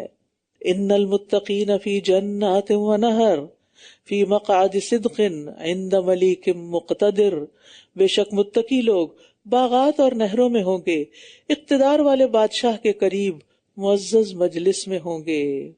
تو یاد رکھیے ان آیتوں میں جو بات بتائی گی، ایک تو یہ کہ مخلوق کے سارے اعمال، اقوال، افعال لکھے ہوئے ہیں، چھوٹے ہوں یا بڑے، اچھے ہوں یا برے، اور پھر یہ کہ ان کا حساب ہوگا، اور جن کے اندر تقویٰ ہوگا وہ باغوں اور نہروں میں جائیں گے، انجوائے کریں گے۔ کہاں؟ فی مقعد صدق، معزز مجلس میں، معزز بادشاہ کے پاس، اقتدار والے بادشاہ، یعنی اللہ تعالیٰ کا قرب پائیں گے۔ حضرت آسیہ نے دنیا کے بدلے اللہ کے پاس گھر کی دعا کی تھی، رب ابن لی عندک بیتا فی الجنہ، اور اللہ تعالیٰ کی یہ صفت جو ملیک ہے، ملیک ملک سے ہے اور اس میں مبالغہ ہے، اور مقتدر اقتدار والا یعنی بہت زیادہ پاور والا۔ اب دیکھیں لوگ دنیا کے بادشاہوں کی مجلس میں جانے کو بڑا عزت کا سبب سمجھتے ہیں اور ان کے پڑوس میں رہنے کے خواہش مند ہوتے ہیں، اور جتنا زیادہ کوئی پاورفل بادشاہ ہو اتنی ہی اس کے قرب کی زیادہ خواہش ہوتی ہے کہ اس تک میں کسی طرح رسائی حاصل کر لوں۔ تو یہاں آپ دیکھیے تو بادشاہوں کا بادشاہ ہے اللہ رب العزت، جو سارے اقتدار کا مالک ہے اور ہمیشہ کے لیے مالک ہے، تو اس کی عزت و شان و شوکت کا کون اندازہ کر سکتا ہے؟ یہ بہت بڑا ریوارڈ ہے جو بتایا جا رہا ہے متقین کے لیے۔ جنت وغیرہ تو ہوگی لیکن رب کا قرب بھی نصیب ہوگا۔ سورۃ الرحمن۔ بسم اللہ الرحمن الرحیم۔ الرحمن علم القرآن خلق الانسان علمه البيان الشمس والقمر بحسبان بسم اللہ الرحمن الرحیم. الرحمن علم القرآن، بہت مہربان جس نے قرآن کی تعلیم دی. وہ ویسے بھی مہربان ہے، لیکن اس کی سب سے بڑی مہربانی کیا ہے کہ اس نے ہمیں قرآن دیا ہے، قرآن سکھایا ہے. خلق الانسان، اس نے انسان کو پیدا کیا. علمہ البیان، اس نے اسے بولنا سکھایا. تو کیا ہم اپنی زبان سے پھر اس کے قرآن کو نہیں پڑھیں گے؟ اب دیکھیے جانور کیسی بولیاں بولتے ہیں جو ہمیں تو سمجھ نہیں آتی، اور ایک ہی طرح کی ریپیٹیشن ہوتی ہے عام طور پہ، لیکن انسان کے بولنے میں کیا ورائٹی ہے، کتنی زبانیں ہیں، اور پھر کیا اتار چڑھاؤ ہے، اور کیسی کیسی آوازیں، ہر آواز دوسری سے مختلف ہوتی. یہ بذات خود ایک بہت بڑی نشانی. آپ لوگوں کو نہ بھی دیکھیں، صرف آواز سے پہچان جاتے. الشمس والقمر بحسبان، سورج اور چاند ایک مقررہ حساب کے ساتھ چل رہے ہیں، اور بیلیں اور درخت دونوں سجدہ کر رہے ہیں. اور اس نے آسمان کو بلند کیا، اور اس نے میزان قائم کیا تاکہ تم میزان میں بے اعتدالی نہ کرو، اور انصاف کے ساتھ وزن کو قائم کرو، اور ترازو میں کمی نہ کرو. اور اس نے زمین کو مخلوقات کے لیے بچھا دیا، اس میں پھل اور خوشوں والے کھجور کے درخت ہیں، اور بھوسے والا اناج اور خوشبودار پھول ہیں. تو اے جن و انس، تم اپنے رب کی کون کون سی نعمتوں کو جھٹلاؤ گے؟ فَبِأَيِّ آلَاءِ رَبِّكُمَا تُكَذِّبَانِ، اس نے انسان کو ٹھیکری کی طرح بجنے والی کھنکتی مٹی سے پیدا کیا، اور جن کو آگ کے شعلے سے پیدا کیا. تو اے جن و انس، تم اپنے رب کی کون کون سی نعمتوں کو جھٹلاؤ گے؟ وہ دونوں مشرقوں اور دونوں مغربوں کا رب ہے. تو تم دونوں اپنے رب کی کون کون سی نعمتوں کو جھٹلاؤ گے؟ اس نے دو سمندروں کو ملا دیا جو دونوں باہم ملتے ہیں، ان دونوں کے درمیان ایک پردہ ہے جس سے وہ تجاوز نہیں کرتے. تو اے جن و انس، تم اپنے رب کی کون کون سی نعمتوں کو جھٹلاؤ گے؟ ان دونوں سے موتی اور مونگے نکلتے ہیں. تو اے جن و انس، تم اپنے رب کی کون کون سی نعمتوں کو جھٹلاؤ گے؟ اور اسی کے ہیں وہ جہاز جو سمندر میں بلند پہاڑوں کی طرح اونچے اٹھے ہوئے ہیں. یعنی سمندر میں جہازوں کو چلنا اسی کے اذن سے ہے، ورنہ ایک سوئی ڈالے سمندر میں تو ڈوب جاتی ہے، اور جہاز اس کی سطح پہ تیر رہے ہوتے ہیں منو ٹنو. فَبِأَيِّ آلَاءِ رَبِّكُمَا تُكَذِّبَانِ، تو اے جن و انس، تم دونوں اپنے رب کی کون کون سی نعمتوں کو جھٹلاؤ گے؟ جو کچھ بھی زمین پر ہے وہ سب فنا ہونے والا ہے. آج گھر جا کے اپنی ہر چیز کو دیکھیں اور سوچیں کہ یہ سب فنا ہونے والی ہیں، سب ختم ہو جائیں گی. تو میں صرف انہی کی چاکری نہ کرتی رہوں، کچھ اور بھی کروں زندگی میں، صرف انہی چیزوں سے دل نہ لگاؤں جو چلی جائیں گی میرے ہاتھ سے. جو کچھ بھی اس زمین پر ہے وہ سب فنا ہونے والا ہے، اور صرف آپ کے رب کا چہرہ ہی باقی رہے گا جو بڑی شان اور عزت والا ہے.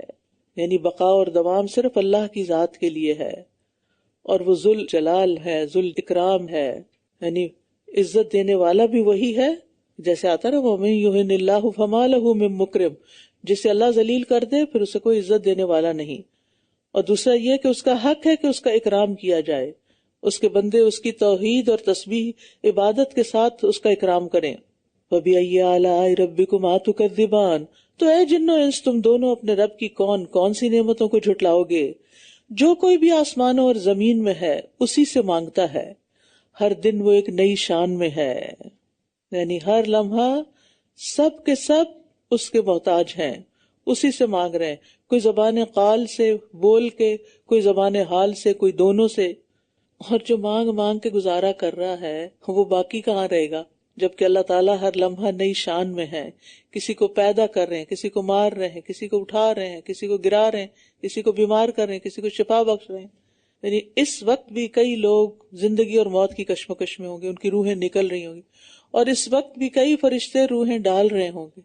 سب کچھ وہی کرنے والا ہے. اور اسی طرح اللہ تعالیٰ کی شان ہے کہ کسی کے گناہ بخش رہا ہے اور کسی پر ناراض ہو رہا ہے، کسی سے محبت کرتا ہے اور کسی سے بغض رکھتا ہے. وَبِأَيِّ آلَاءِ رَبِّكُمَا تُكَذِّبَانِ سَنَفْرُغُ لَكُمْ أَيُّهَا الثَّقَلَانِ، تو اے جن و انس، تم اپنے رب کی کون کون سی نعمتوں کو جھٹلاؤ گے؟ اے جن و انس کے دو بھاری گروہ ہو، ان قریب ہم تمہارے حساب کے لیے فارغ ہو جائیں گے. اب جن و انس کو مخاطب کیا جا رہا ہے کیونکہ شرعی احکام انہی پر لاگو ہوتے ہیں، اور سنفرغ لکم ایھا الثقلان، یہ الفاظ اللہ کی طرف سے بندوں کے لیے وعید ہیں، ورنہ اللہ تعالیٰ کو دوسرے کسی کام سے روکنے والی کوئی مشغولیت نہیں ہے کہ اللہ تعالیٰ ابھی فارغ نہیں، جب فارغ ہوں گے تو تمہارا حساب لے لیں گے. جیسے ہم عام طور پہ جیسے بچوں کو ناراض کہتے ہیں ٹھہر جاؤ تھوڑا سا، میں ابھی تمہارا خبر لیتی ہوں. اللہ تعالیٰ ایسے نہیں کہ ٹھہر جاؤ کیونکہ میں ابھی ذرا مصروف ہوں، ایسا کچھ نہیں.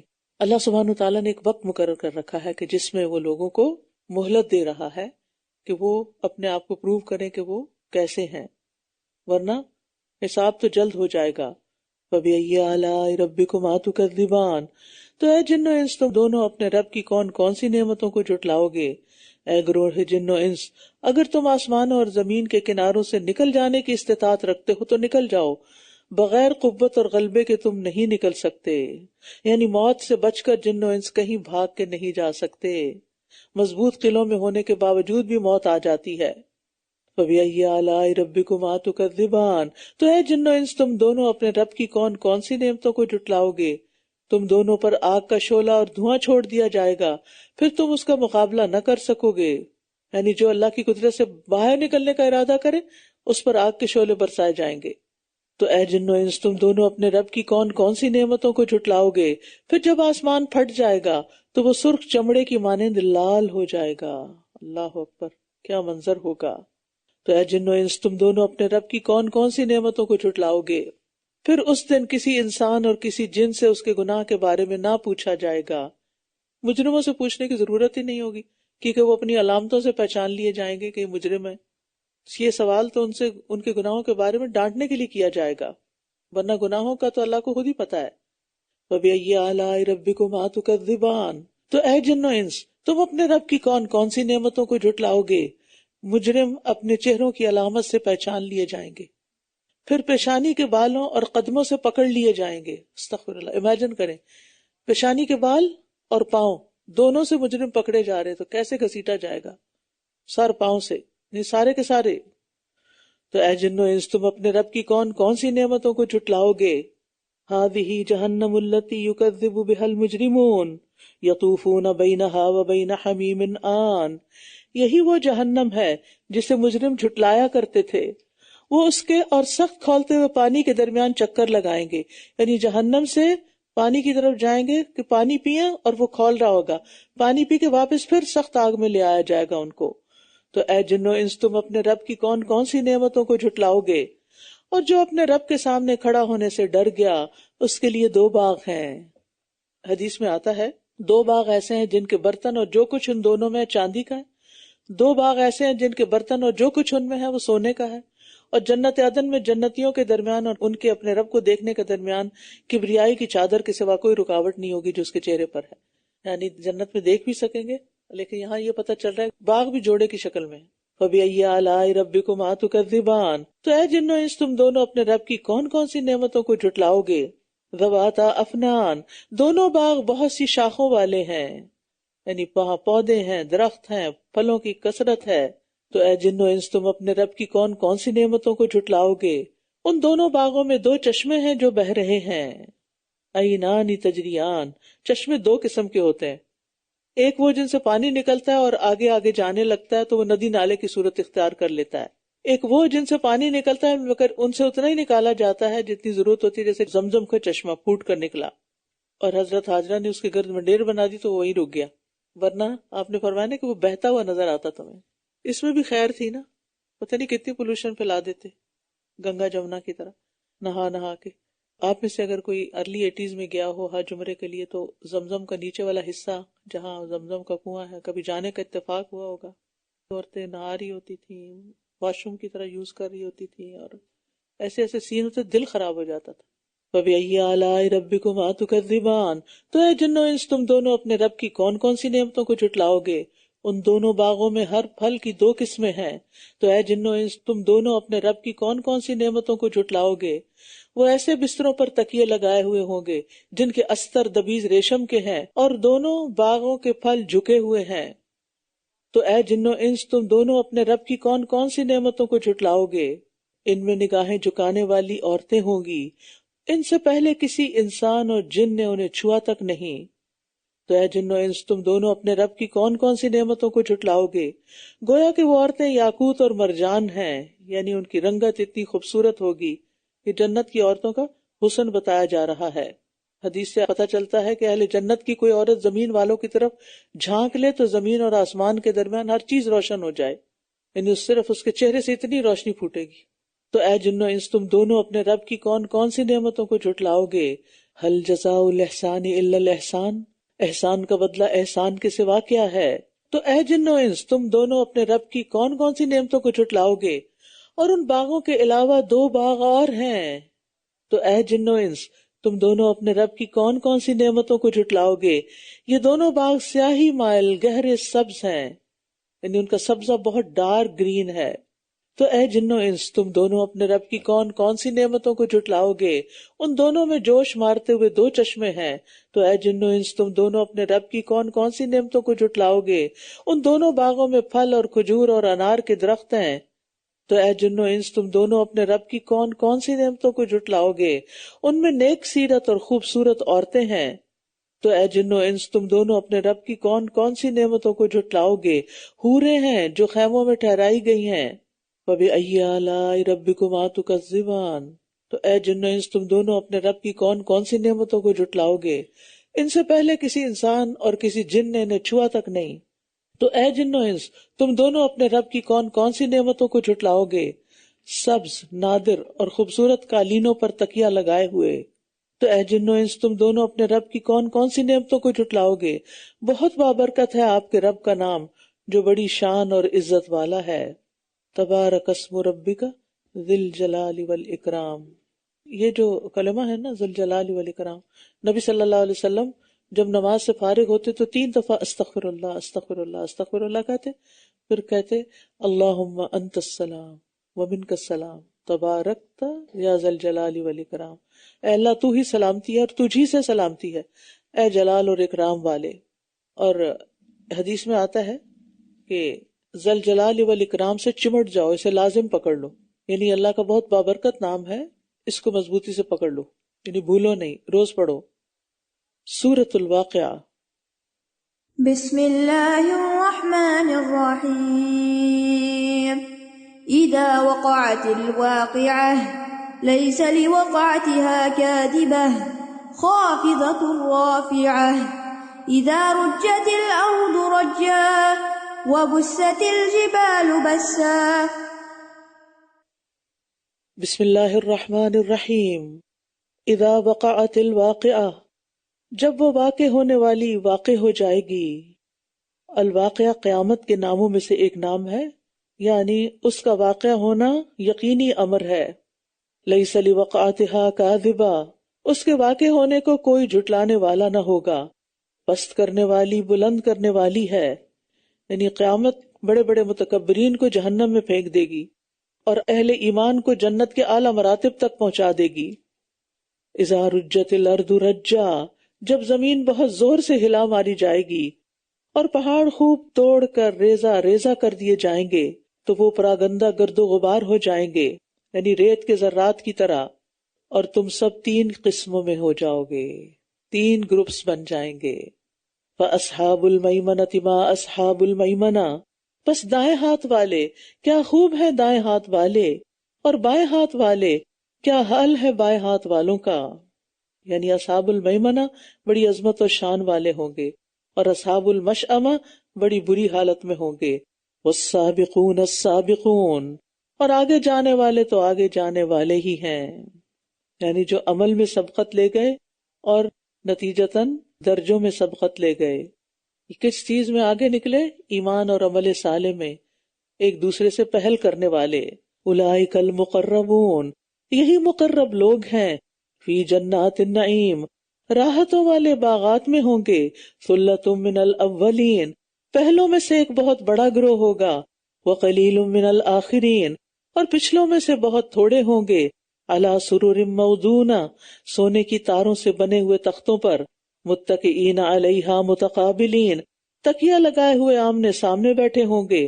یطوف علیہم ولدان مخلدون، ہمیشہ لڑکے ہی رہنے والے ان پر آ جا رہے ہوں گے، باکواب واباریق وکأس من معین، بہتی شراب کے ساغر اور پیالوں اور سراہیوں کے ساتھ، وہ اس سے نہ سر درد میں مبتلا ہوں گے اور نہ ہی وہ بہکیں گے، اور پھلوں میں سے جو وہ پسند کریں گے، اور پرندوں کا گوشت جس کی وہ خواہش کریں گے، اور بڑی بڑی آنکھوں والی حوریں چھپے ہوئے موتیوں کی طرح۔ یہ بدلہ ہے اس عمل کا جو وہ کیا کرتے تھے، وہ اس میں نہ کوئی لغو بات سنیں گے اور نہ کوئی گناہ کی بات، مگر سلام ہی سلام کہا جائے گا۔ وَأَصْحَابُ الْيَمِينِ مَا أَصْحَابُ الْيَمِينِ فِي سِدْرٍ مَخْضُودٍ، اور دائیں ہاتھ والے کیا خوب ہیں دائیں ہاتھ والے بغیر کانٹوں کی بیریوں میں، اور تہ بتہ کیلوں میں، اور لمبے سایوں میں، اور بہتے ہوئے پانی میں، اور بکثرت پھلوں میں۔ تو گویا سابقون کا مقام اور درجہ اور انعام بہت اونچا ہوگا۔ اس کے بعد باری آئے گی اصحاب الیمین کی، جائیں گے جنت میں لیکن ان سے کمتر درجے میں ہوں گے۔ لا مقطوعۃ ولا ممنوعہ، نہ ختم ہونے والے نہ روکے جانے والے، یعنی جنت کے پھلوں کا کوئی موسم نہ ہوگا، وہ سیزنل نہیں ہوں گے، ہمیشہ اویلیبل ہوں گے، اور ان کو لانے میں بھی کوئی رکاوٹ نہیں ہوگی۔ وفرش مرفوعہ، اور اونچے بچھونوں میں، بے شک ہم نے ان عورتوں کو نئے سرے سے پیدا کیا، پھر ہم نے انہیں کنواریاں بنا دیا، یعنی اللہ تعالیٰ دنیا کی بوڑھی عورتوں کو جنت میں نئے سرے سے پیدا کرے گا۔ عرباً اترابا لاصحاب الیمین، خامدوں کی پیاریاں اور ہم عمر دائیں ہاتھ والوں کے لیے، یعنی کہ ان کے درمیان آپس کی بہت محبت ہوگی، آپس کی موافقت ہوگی، دنیا کی لڑائیاں ختم۔ ثلۃ من الاولین وثلۃ من الآخرین، پہلوں میں سے ایک بڑا گروہ اور پچھلوں میں سے بھی ایک بڑا گروہ، یعنی اصحاب الیمین کی جماعت بہت بڑی ہوگی۔ نبی صلی اللہ علیہ وسلم نے فرمایا کیا تم پسند کرتے ہو کہ تم اہل جنت کا چوتھا حصہ ہو؟ ہم نے کہا ہاں۔ فرمایا کیا تم پسند کرتے ہو تم اہل جنت کا تیسرا حصہ ہو؟ ہم نے کہا ہاں۔ تو آپ نے فرمایا قسم اس ذات کی جس کے ہاتھ میں میری جان ہے، میں امید کرتا ہوں کہ تم اہل جنت کا نصف ہوگے، آدھے جنتی امت محمد صلی اللہ علیہ وسلم سے ہوں گے انشاءاللہ، اور یہ اس لیے کہ جنت میں مسلمان کے سوا کوئی نہیں جائے گا۔ وَأَصْحَابُ الشِّمَالِ مَا أَصْحَابُ الشِّمَالِ، اور بائیں ہاتھ والے کیا ہیں بائیں ہاتھ والے؟ زہریلی گرم ہوا اور کھولتے پانی میں، اور نہایت سیاہ دھوئیں کے سائے میں، نہ ٹھنڈا اور نہ عزت دینے والا، یعنی اصحاب الشمال کے لیے کوئی راحت اور آسائش نہ ہوگی، کہیں سایہ نہ ہوگا، کوئی ٹھنڈا پانی نہیں ہوگا۔ کیوں؟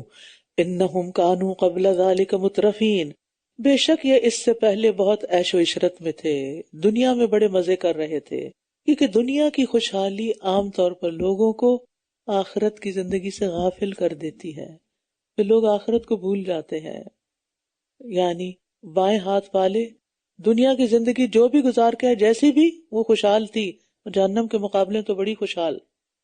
وَكَانُوا يُصِرُّونَ عَلَى الْحِنثِ الْعَظِيمِ، دوسری وجہ وہ بہت بڑے گناہ پر اصرار کرتے تھے، شرک اور کبیرہ گناہ، یعنی عذاب کی وجہ اللہ کی عطا کردہ نعمتوں کو اس کی نافرمانی میں استعمال کرنا تھا۔ اور یہ کہا کرتے تھے کیا جب ہم مر جائیں گے اور مٹی اور ہڈیاں ہو جائیں گے کیا ہم واقعی دوبارہ اٹھائے جائیں گے؟ یعنی ایک طرف شرک کرتے تھے، دوسری طرف آخرت پر ایمان نہیں رکھتے تھے۔ کیا ہمارے پہلے آباء و اجداد بھی؟ کہہ دیجئے یقیناً پہلے بھی اور پچھلے بھی، سب کے سب وہ ایک معلوم دن کے مقرر وقت پر ضرور جمع کیے جانے والے ہیں۔ پھر بے شک تم اے جھٹلانے والے گمراہ ہو، یقیناً زقوم کے درخت سے کھانے والے ہو، پھر اس سے پیٹوں کو بھرنے والے ہو، پھر اس پر کھولتے پانی سے پینے والے ہو، پھر پیاس سے اونٹوں کے پینے جیسا پینے والے ہو۔ اونٹوں کی ایک بیماری ہوتی ہے ہیام، جس میں وہ اتنا پانی پیتے ہیں کہ پی پی کے مر جاتے ہیں، لیکن ان کی پیاس ہی نہیں جاتی، پیاس نہیں بجھتی۔ تو جہنمی بھی جتنا چاہے پانی پیے، پیاس نہیں جائے گی، اور پانی بھی کھولتا ہوا ہوگا، اللہ بچائے۔ ھذا نزلہم یوم الدین، بدلے کے دن ان کی یہی مہمانی ہوگی، ہم نے ہی تمہیں پیدا کیا ہے، پھر تم تصدیق کیوں نہیں کرتے؟ یعنی جس نے پیدا کیا عبادت صرف اسی کا حق ہے۔ افرأیتم ما تمنون، پھر اللہ تعالیٰ غور و فکر کی دعوت دے رہے ہیں، مختلف چیزوں کو جن کا انسان مشاہدہ کرتا رہتا ہے. کیا پھر غور کیا تم نے جو منی تم ٹپکاتے ہو؟ کیا تم اس کو پیدا کرتے ہو یا ہم پیدا کرنے والے ہیں؟ یعنی ایک سپرم سے بچہ کیسے بنتا ہے یہ کون کرتا ہے؟ ہم نے ہی تمہارے درمیان موت کو مقدر کیا ہے اور ہم ہرگز عاجز نہیں ہیں اس بات سے کہ ہم تم جیسوں کو اوروں سے بدل ڈالیں اور ہم تمہیں نئے سرے سے ایسی حالت میں پیدا کر دیں جو تم نہیں جانتے. یعنی اللہ تعالیٰ اس سے عاجز نہیں کہ وہ تمہاری جگہ دوسرے لوگوں کو لے آئے. اور یقیناً تم پہلی پیدائش کو جانتے ہو پھر نصیحت کیوں نہیں لیتے؟ یعنی اپنے پیدا ہونے پہ غور کرو. تم دیکھو اللہ نے تمہیں پہلی بار پیدا کیا جب تم کچھ بھی نہ تھے، تو کیوں نہیں مانتے کہ مرنے کے بعد دوبارہ اٹھو گے؟ پہلی بار سے تو زیادہ آسان ہے دوبارہ پیدا کرنا. افرأیتم ما تحرثون، کیا بھلا غور کیا تم نے جو کچھ تم بوتے ہو؟ کیا تم اسے اگاتے ہو یا ہم ہی اگانے والے ہیں؟ اگر ہم چاہیں تو ضرور اسے چورا چورا کر دیں، پھر تم باتیں ہی بناتے رہ جاؤ. یعنی کھیتی کو اگانے والا بھی اللہ ہے. کھیتی کی مثال ایسے ہی ہے نا جیسے کوئی انسان زمین میں دفن کر دیا جائے تو وہاں زمین میں بیج دفن کیا جاتا ہے اور اس سے پودا نکل آتا ہے، اور مردوں کو دفن کیا جاتا ہے تو اس سے پھر دوبارہ انسان نکل آئیں گے. جو رب بیج سے پودا نکال سکتا ہے وہ تمہاری ہڈیوں کو دوبارہ کیوں نہیں جوڑ سکتا؟ اور اللہ چاہے تو کھیتی کو ریزہ ریزہ کر دے، پھر تم باتیں بناتے رہ جاؤ کہ یہ بیج ضائع ہو گیا، خرچے کی چٹی پڑ گئی، محنت ضائع ہوئی، پیسے ضائع ہوئے، اب کھانے کو بھی کچھ نہیں ملا، ہم تو مارے گئے. اور پھر بھی تمہارے نصیب میں یہ نہیں ہوتا کہ اللہ کی طرف رجوع کرو اور اس سے توبہ کرو. انا لمغرمون، بے شک ہم تو تاوان ڈالے گئے ہیں. بل نحن محرومون، بلکہ ہم تو محروم کر دیے گئے ہیں. افرأیتم الماء الذی تشربون، کیا پھر غور کیا تم نے وہ پانی جو تم پیتے ہو؟ اانتم انزلتموہ من المزن ام نحن المنزلون، کیا تم اسے بادل سے اتارتے ہو یا ہم اتارنے والے ہیں؟ اگر ہم چاہیں تو اسے سخت کھاری بنا دیں، پھر تم شکر ادا کیوں نہیں کرتے؟ کیا پھر غور کیا تم نے وہ آگ جو تم جلاتے ہو، کیا تم نے اس کے درخت کو پیدا کیا ہے یا ہم پیدا کرنے والے ہیں؟ وہی دو درخت جو عربوں میں ہوتے تھے جن کی ہری ٹہنیوں کو آپس میں ٹکرایا جاتا تھا تو آگ نکل آتی تھی. نحن جعلناها تذکرۃ ومتاعا للمقوین، ہم نے ہی اسے مسافروں کے لیے ایک نصیحت اور فائدے کی چیز بنایا ہے. فسبح باسم ربک العظیم، بس اپنے رب کے نام کی تسبیح کیجئے جو نہایت عظمت والا ہے، العظیم ہے. عظیم رب کی تسبیح. تو نبی صلی اللہ علیہ وسلم نے اس کو رکوع میں شامل کر لیا، سبحان ربی العظیم، اور سجدے میں سبحان ربی الاعلی پڑھتے تھے. فلا اقسم بمواقع النجوم وانه لقسم لو تعلمون عظیم، پس نہیں میں قسم کھاتا ہوں ستاروں کے گرنے کی جگہوں کی، یعنی جہاں وہ غروب ہوتے ہیں یا شہاب ثاقب کی صورت میں شیاطین پر برستے ہیں. اور اگر تم جانتے ہو تو بے شک یہ قسم یقیناً بہت بڑی ہے. انہ لقرآن کریم، بے شک یہ قرآن یقیناً بڑی عزت والا ہے. یہ ایک محفوظ کتاب میں درج ہے، اسے صرف پاک لوگ ہی چھوتے ہیں. قرآن کریم کہا گیا ہے. کریم سب سے اعلیٰ اور عمدہ چیز کو کہتے ہیں. کریم نام بھی ہوتا ہے لیکن ان کو شاید مطلب نہ پتا ہو، تو سب سے اعلیٰ اور عمدہ چیز کریم کہلاتی ہے. اور کتاب مکنون سے مراد لوح محفوظ ہے، یعنی قرآن پاک جس کتاب مکنون میں لوح محفوظ میں ہے اسے فرشتوں کے سوا کوئی ہاتھ نہیں لگا سکتا. یہ مطلب ہے اس کا. یہ آیت فرشتوں سے متعلق ہے. اس سے اہل علم جو یہ مسئلہ نکالتے ہیں نا کہ جنبی یا حائضہ بے وضو شخص کے لیے جائز نہیں کہ وہ قرآن کو ہاتھ لگائے، تو یہ بات درست نہیں ہے. یعنی بعض لوگ منع کرتے ہیں کہ کپڑے سے پکڑ کے بھی آپ اس کو نہیں اٹھا سکتے، پڑھے ہی نہ، دیکھے ہی نہ. تو انسان جتنی بھی طہارت حاصل کر لے فرشتوں جیسا پاک تو نہیں ہو سکتا. تنزیل من رب العالمین، تمام جہانوں کے رب کی طرف سے نازل کرتا ہے. افبہذا الحدیث انتم مدہنون، کیا پھر تم اس کلام سے بے پرواہی کرنے والے ہو؟ یہ قرآن جتنا معزز ہے، جو اتنی محفوظ جگہ پر رکھا گیا ہے، جو اتنا عمدہ ہے، تم اس کی طرف توجہ نہیں کر، اس کے لیے وقت نہیں تمہارے پاس، اس کو اہمیت نہیں دیتے، اس کو نہیں سیکھتے، اس پر عمل نہیں کرتے. وَتَجْعَلُونَ رِزْقَكُمْ أَنَّكُمْ تُكَذِّبُونَ، اور تم اپنا حصہ یہی رکھتے ہو کہ تم اسے جھٹلاتے ہو.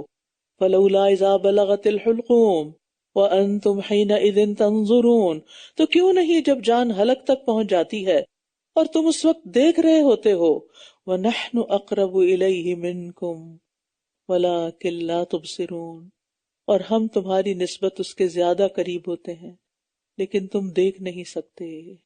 فرشتے جان نکال کے لے جاتے ہیں، پتہ ہی نہیں چلتا کب ختم ہو گیا انسان۔ پھر اگر تم کسی کے محکوم نہیں تو کیوں نہیں اس روح کو لوٹاتے اگر تم سچے ہو؟ یعنی اگر تمہارا کچھ بس چلتا ہے تو مرنے نہ دو، اگر مر گیا کوئی روح چلی گئی تو واپس لاؤ۔ کتنا بے بس ہے انسان، یہاں انسان کی بے بسی نظر آتی ہے نا، اس کا سارا غرور اور تکبر ختم ہو کے رہ جاتا ہے کہ وہ اس پہ قادر نہیں ہے۔ فَأَمَّا إِن كَانَ مِنَ الْمُقَرَّبِينَ فَرَوْحٌ وَرَيْحَانٌ وَجَنَّتُ نَعِيمٍ، پھر اگر وہ مرنے والا مقرب بندوں میں سے ہے، مقربین میں سے ہے، سابقون والے مقربین ہے نا، پیچھے پڑھا ہم نے اولئک المقربون، تو اس کے لیے راحت اور عمدہ رزق اور راحتوں والی جنت ہے۔ یعنی مقربین کے لیے مرتے وقت راحت اور خوشی ہوتی ہے۔ ریحان خوشبودار پودے اور پھول کو بھی کہتے ہیں۔ تو جو نیک روح کی جان نکالنے والے فرشتے آتے ہیں نا نیک انسان کی، تو وہ اپنے ساتھ جو کفن لاتے ہیں وہ خوشبو والا ہوتا ہے، وہ مرنے والے کو وہ پہنچ جاتی۔ ابو ہریرہ کہتے ہیں نبی صلی اللہ علیہ وسلم نے فرمایا، مرنے والے کے پاس فرشتے آتے ہیں، جب آدمی صالح ہو تو وہ کہتے ہیں نکل اے پاک جان جو پاک جسم میں تھی، نکل تو تعریف والی ہے اور عظیم راحت کی اور خوشبودار پھولوں کی اور غصے نہ ہونے والے رب کی خوشخبری پہ خوش ہو جاؤ۔ تین باتیں، تو تعریف والی ہے، عظیم راحت، خوشبودار پھولوں، اور رب غضبناک نہیں، اس کی طرف چلو، اس خوشخبری پہ خوش ہو جاؤ۔ وہ اسے یہی کہتے رہتے ہیں حتیٰ کہ وہ نکل آتی ہے، خوش ہو کے نکلتی ہے پھر۔ اور کافر کی روح جسم میں چھپتی پھرتی ہے، نکلنی مشکل ہو جاتی ہے۔ پھر اسے آسمان کی طرف اوپر لے جایا جاتا ہے نیک روح کو، اور اس کے لیے دروازہ کھولا جاتا ہے اور کہا جاتا ہے یہ کون ہے؟ وہ کہتے ہیں فلاں ہے، تو کہا جاتا ہے اس پاک جان کو مرحبا جو پاک جسم میں تھی۔ پاکیزگی بڑی ضروری ہے، طہارت بہت ضروری ہے۔ پاک جسم میں تھی، اندر آ جا، دروازہ کھل جاتا ہے اور وہ روح اندر چلی جاتی ہے۔ تو تعریف والی ہے اور عظیم راحت کی اور خوشبودار پھولوں کی اور غصے نہ ہونے والے رب کی خوشخبری پہ خوش ہو جاؤ۔ وہ بھی خوشخبریاں دیتے ہیں، پھر اسے یہی الفاظ کہتے رہتے ہیں حتیٰ کہ اس سے اس آسمان تک پہنچا دیا جاتا ہے جس میں اللہ عز و جل ہے۔ وَأَمَّا إِن كَانَ مِنْ أَصْحَابِ الْيَمِينِ، اور اگر وہ دائیں جانب والوں میں سے ہے تو کہا جائے گا تم پر سلام کہ تم دائیں جانب والوں میں سے ہو، اور لیکن اگر وہ مرنے والا جھٹلانے والے گمراہ لوگوں میں سے ہوا تو کھولتے ہوئے پانی سے اس کی مہمانی ہوگی اور جہنم میں جلنا ہوگا۔ تو برے آدمی کو فرشتہ کیا کہتا ہے؟ نکل اے خبیث جان جو خبیث جسم میں تھی، اور بشارت سن کھولتے ہوئے پانی اور پیپ کی، اور دوسری کئی اس کہ ہم شکل کئی قسموں کی۔ مسلسل اسے یہی کہا جاتا ہے یہاں تک کہ وہ نکل آتی ہے۔ پھر اوپر آسمان کی طرف لے جایا جاتا ہے، مگر اس کے لیے دروازہ نہیں کھولا جاتا۔ پوچھا جاتا ہے کون؟ بتایا جاتا فلاں۔ کہا جاتا ہے اس خبیث جان کو جو خبیث جسم میں تھی کوئی مرحبا نہیں، مذمت کی ہوئی حالت میں واپس لوٹ جا، کیونکہ تیرے لیے آسمان کے دروازے نہیں کھولے جائیں گے۔ پھر اسے آسمان سے چھوڑ دیا جاتا ہے اور وہ قبر کی طرف لوٹ آتی ہے۔ ان ھذا لہو حق الیقین فسبح باسم ربک العظیم، بس یہ یقینی حق ہے، بس آپ اپنے عظیم رب کے نام کی تسبیح کیجئے۔ سورۃ الحدید۔ بسم اللہ الرحمن الرحیم۔ سبح للہ ما فی السماوات والارض وهو العزیز الحکیم۔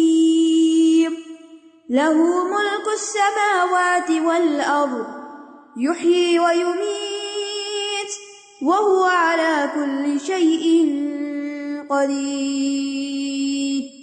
هو الأول والآخر والظاهر والباطن وهو بكل شيء عليم۔ سورۃ الحدید۔ سبح للہ ما فی السماوات والارض وهو العزیز الحکیم۔ ہر وہ چیز جو آسمانوں اور زمین میں ہے اللہ کی تسبیح کر رہی ہے، اور وہ بہت زبردست خوب حکمت والا ہے۔ یعنی اپنی زبان مقال سے بھی اور زبان حال سے بھی، لیکن ہم ان کی تسبیح نہیں سمجھتے۔ داؤد علیہ السلام کے بارے میں آتا ہے کہ ان کے ساتھ پہاڑ بھی تسبیح کرتے تھے۔ لہو ملک السماوات والارض، آسمانوں اور زمین کی بادشاہت اسی کی ہے، وہی زندگی بخشتا ہے اور موت دیتا ہے، اور وہ ہر چیز پر خوب قدرت رکھنے والا ہے، وہی اول ہے اور آخر بھی، اور وہی ظاہر ہے اور مخفی بھی، اور وہ ہر چیز کو خوب جاننے والا ہے۔ یہاں اللہ تعالیٰ کی صفات کا ذکر کیا گیا ہے۔ اگر کسی کو وسوسوں کی بیماری ہو، شیطان برے برے خیال دل میں ڈالے، تو یہ آیت پڑھا کرے۔ اور یہ چاروں صفات ایسی ہیں کہ جو اللہ کے سوا کسی میں بھی نہیں پائی جاتی۔ وہی ہے جس نے آسمانوں اور زمین کو 6 دنوں میں پیدا کیا، پھر وہ عرش پر بلند ہوا۔ وہ جانتا ہے جو کچھ زمین میں داخل ہوتا ہے اور جو اس سے نکلتا ہے، اور جو آسمان سے اترتا ہے اور جو اس میں چڑھتا ہے، اور جہاں کہیں بھی تم ہو وہ تمہارے ساتھ ہے، اور جو کچھ تم کرتے ہو اللہ اسے خوب دیکھنے والا ہے۔ یعنی عرش پہ ہوتے ہوئے بھی اللہ تعالیٰ اپنے بندوں کے معاملات کی خبر رکھتا ہے۔ آسمانوں اور زمین کی بادشاہت اسی کی ہے، اور اللہ ہی کی طرف سب معاملات لوٹائے جاتے ہیں۔ وہ رات کو دن میں اور دن کو رات میں داخل کرتا ہے، اور وہ سینوں کے بھید بھی خوب جانتا ہے۔ آمنوا باللہ ورسولہ وانفقوا مما جعلکم مستخلفین فیہ، اللہ اور اس کے رسول پر ایمان لاؤ اور اس میں سے خرچ کرو جس مال میں اس نے تمہیں جانشین بنایا۔ جو پہلوں کے پاس تھا اب تمہارے پاس ہے، پھر آگے چلا جائے گا، اپنے ہاتھ سے دے جاؤ۔ بس جو لوگ تم میں سے ایمان لائے اور انہوں نے خرچ کیا، ان کے لیے بہت بڑا اجر ہے۔ اور تمہیں کیا ہے کہ تم اللہ پر ایمان نہیں لاتے، جبکہ رسول تمہیں دعوت دے رہا ہے کہ تم اپنے رب پر ایمان لے آؤ، اور یقیناً وہ تم سے پختہ عہد بھی لے چکا ہے اگر تم مومن ہو۔ یہاں پر ایمان والوں کو ایمان لانے اور خرچ کرنے کا حکم دیا گیا۔ اسی طرح یہاں انہیں جھنجھوڑا جا رہا ہے کہ آخر کیا وجہ کہ تم ایمان نہیں لاتے، یعنی ایمان کے تقاضوں پر عمل کرتے ہوئے اس کے راستے میں خرچ نہیں کرتے، حالانکہ رسول خود تمہارے درمیان موجود ہے اور تمہیں اس بات کی دعوت دے رہے ہیں کہ اپنے رب پر ایمان لاؤ اور اس پہ یقین رکھتے ہوئے اس کے راستے میں دو۔ اور یہ بھی یاد رکھیے کہ اطاعت کا پختہ عہد کرنے کے بعد پھر اسے گریز نہیں کرنا چاہیے۔ جو نیکی کا ارادہ انسان کر لے پھر اس کو پورا کرے۔ صحابہ کرام جو تھے ہر طرح کے حالات میں، اچھے برے حالات میں نبی صلی اللہ علیہ وسلم سے اطاعت کا عہد کرتے تھے۔ وہی ہے جو اپنے بندے پر واضح آیات نازل کرتا ہے تاکہ وہ تمہیں اندھیروں سے روشنی کی طرف نکالے۔ سبحان اللہ، یہ ہے قرآن کا اعجاز۔ اور بے شک اللہ تم پر بہت شفقت کرنے والا، نہایت رحم کرنے والا ہے۔ وَمَا لَكُمْ أَلَّا تُنْفِقُوا فِي سَبِيلِ اللَّهِ، اور تمہیں کیا ہے کہ تم اللہ کے راستے میں خرچ نہیں کرتے، یعنی دین کی خدمت کے لیے نہیں کرتے، دین کے پیغام کو عام کرنے کے لیے خرچ نہیں کرتے، جبکہ آسمانوں اور زمین کی میراث اللہ ہی کی ہے۔ اللہ چاہے تو سب کو خود سے مسلمان کر دے، لیکن وہ تو تم سے دیکھ رہا ہے نا کہ تمہاری کیا ایفرٹس ہیں۔ کون اپنی جان لگاتا ہے، کون اپنا مال لگاتا ہے، اور کون اپنی جان اور مال دونوں لگاتا ہے۔ تم میں سے جس نے فتح سے پہلے خرچ کیا اور جنگ کی، وہ بعد والوں کے برابر نہیں ہو سکتا۔ یہ لوگ درجے میں ان لوگوں سے زیادہ بڑے ہیں جنہوں نے بعد میں خرچ کیا اور جنگ کی، اور اللہ نے ہر ایک سے بھلائی کا وعدہ کیا ہے، اور جو عمل بھی تم کرتے ہو اللہ اس کی خوب خبر رکھنے والا ہے۔ یعنی صحابہ کے 3 درجے تھے۔ پہلے درجے میں وہ جو صلح حدیبیہ سے پہلے ایمان لا کر خرچ کرتے رہے، قتال کرتے رہے، جس میں سابقین الاولین مہاجرین اور انصار شامل ہیں۔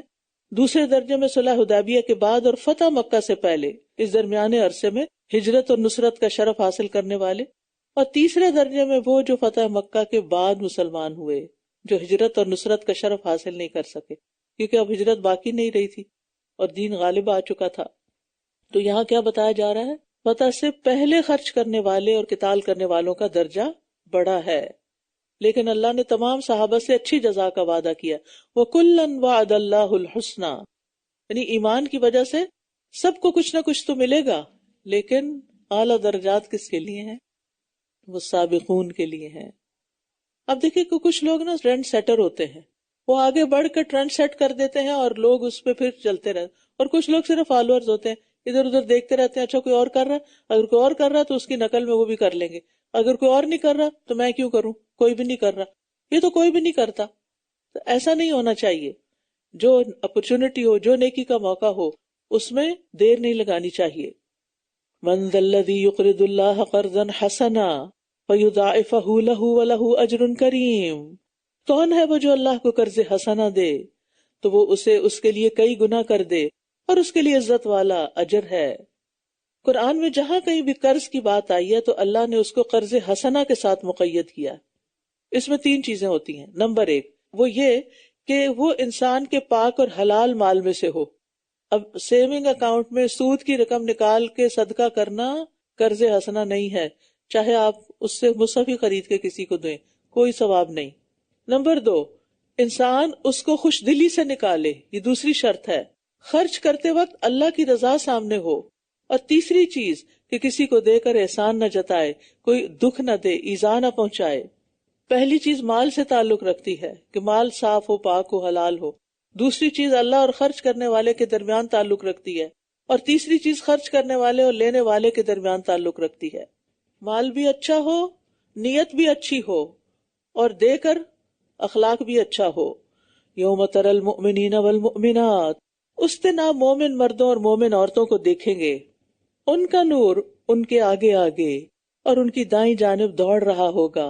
آج تمہیں ایسے باغات کی خوشخبری ہے جن کے نیچے نہریں بہتی ہیں، ہمیشہ ان میں رہنے والے ہو. یہی بہت بڑی کامیابی ہے. یاد رکھیے قیامت کے دن سورج چاند ستاروں کی روشنی ختم کر دی جائے گی.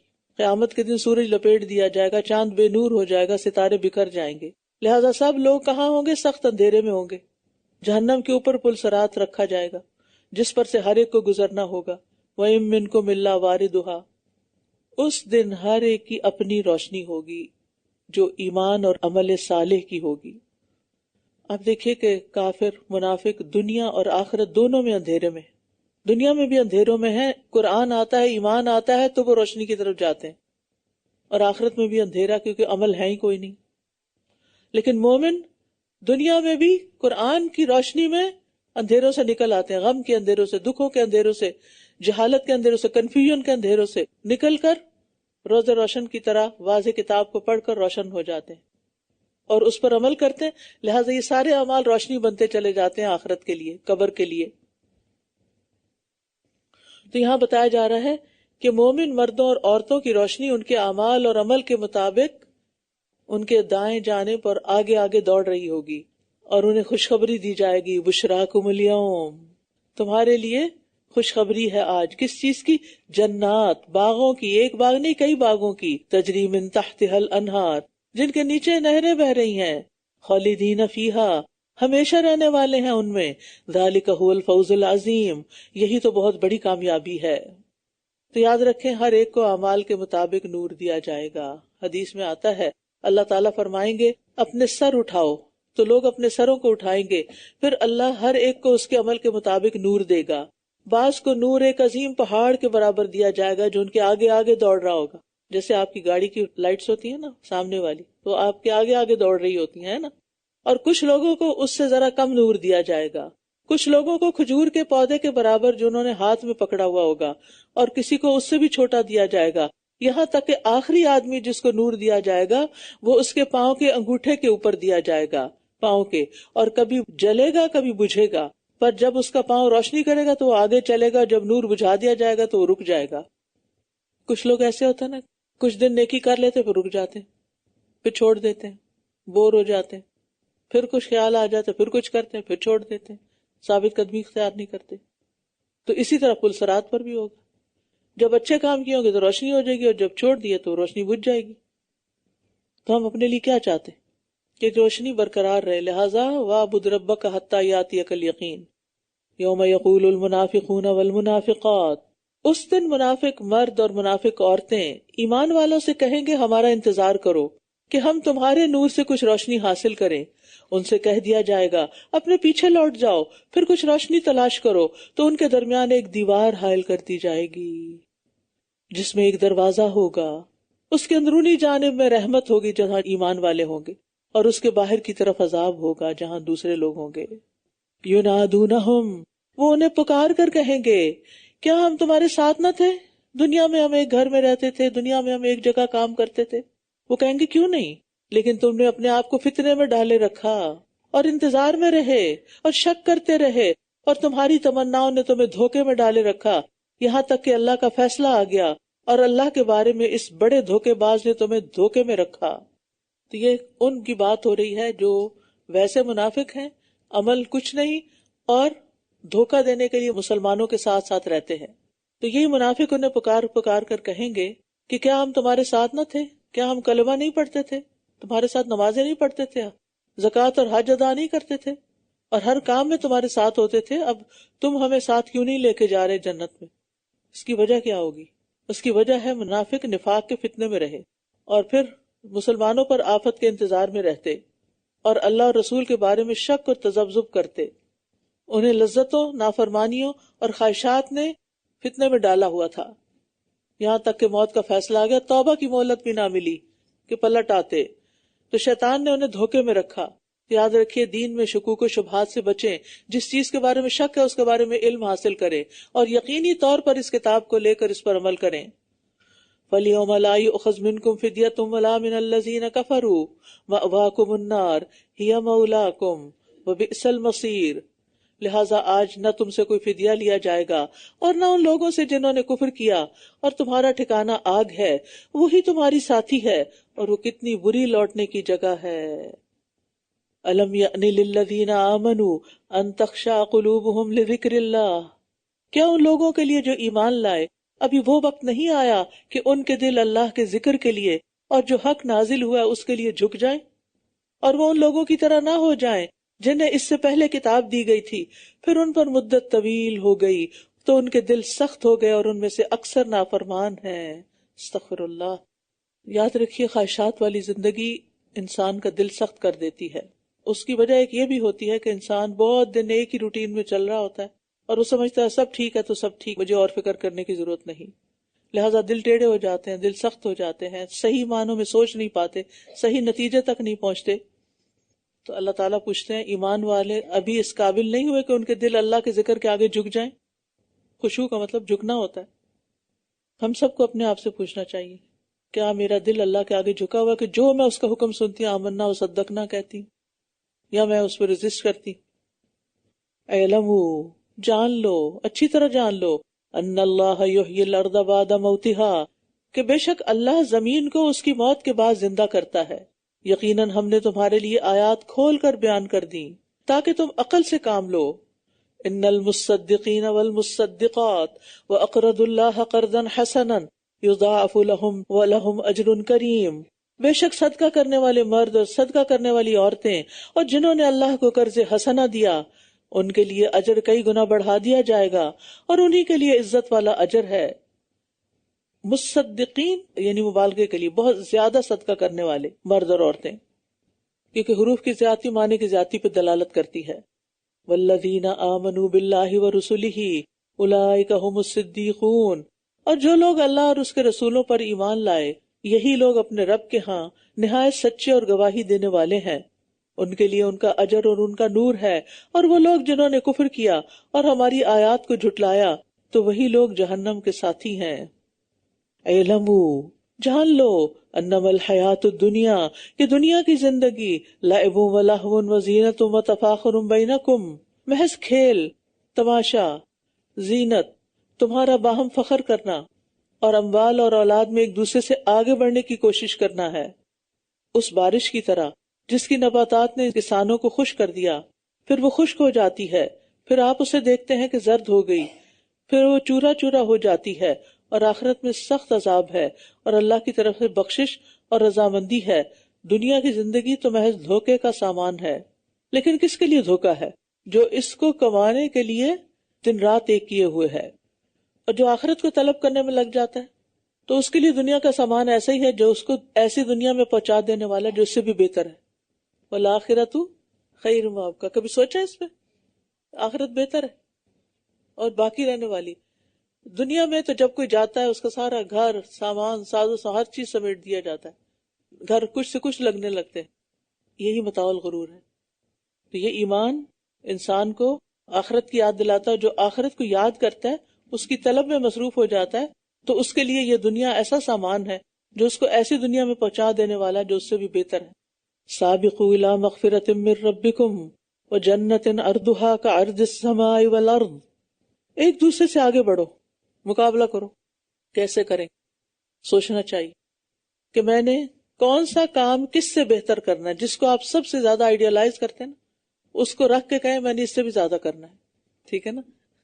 تو ایک دوسرے سے آگے بڑھو اپنے رب کی بخشش اور اس جنت کی طرف جس کی وسعت آسمان اور زمین جیسی ہے. اتنی بڑی جنت ہے، یہ ان کے لیے تیار کی گئی ہے جو اللہ اور اس کے رسولوں پر ایمان رکھتے ہیں. یہ اللہ کا فضل ہے، وہ جسے چاہتا ہے عطا کرتا ہے، اور اللہ بہت بڑے فضل والا ہے. ما اصاب من مصیبت فی الارض ولا فی انفسکم الا فی کتاب من قبل ان نبرأها ان ذلک علی اللہ یسیر. جو مصیبت بھی تمہیں زمین میں اور تمہیں تمہارے نفسوں میں پہنچتی ہے وہ ایک کتاب میں لکھی ہوئی ہے اس سے پہلے کہ ہم اسے پیدا کریں. بے شک یہ اللہ پر بہت آسان ہے. یعنی انسان کی ذات پر یا اس کے متعلقین پر جو بھی مصیبت آتی، بیماری، زخم، بھوک، پیاس، گرفتاری، خوف، غم، پیاروں کی موت، اپنی موت، یہ ساری چیزیں اس میں شامل. لِكَيْ لَا تَأْسَوْا عَلَىٰ مَا فَاتَكُمْ وَلَا تَفْرَحُوا بِمَا آتَاكُمْ وَاللَّهُ لَا يُحِبُّ كُلَّ مُخْتَالٍ فَخُورٍ. تاکہ جو تم سے کھو جائے، کبھی کھوئی کوئی چیز، پھر غم کیا، دکھ منایا، یس ہوتا ہے. فرمایا یہ پہلے سے تقدیر میں لکھا ہوا تھا کہ ہونا یہ نقصان، تاکہ جو تم سے کھو جائے تم اس پہ افسوس نہ کرو. اسی لیے کہتے ہیں کہ کسی کے مرنے کے بعد یہ نہیں کہنا چاہیے کہ بڑا افسوس ہوا.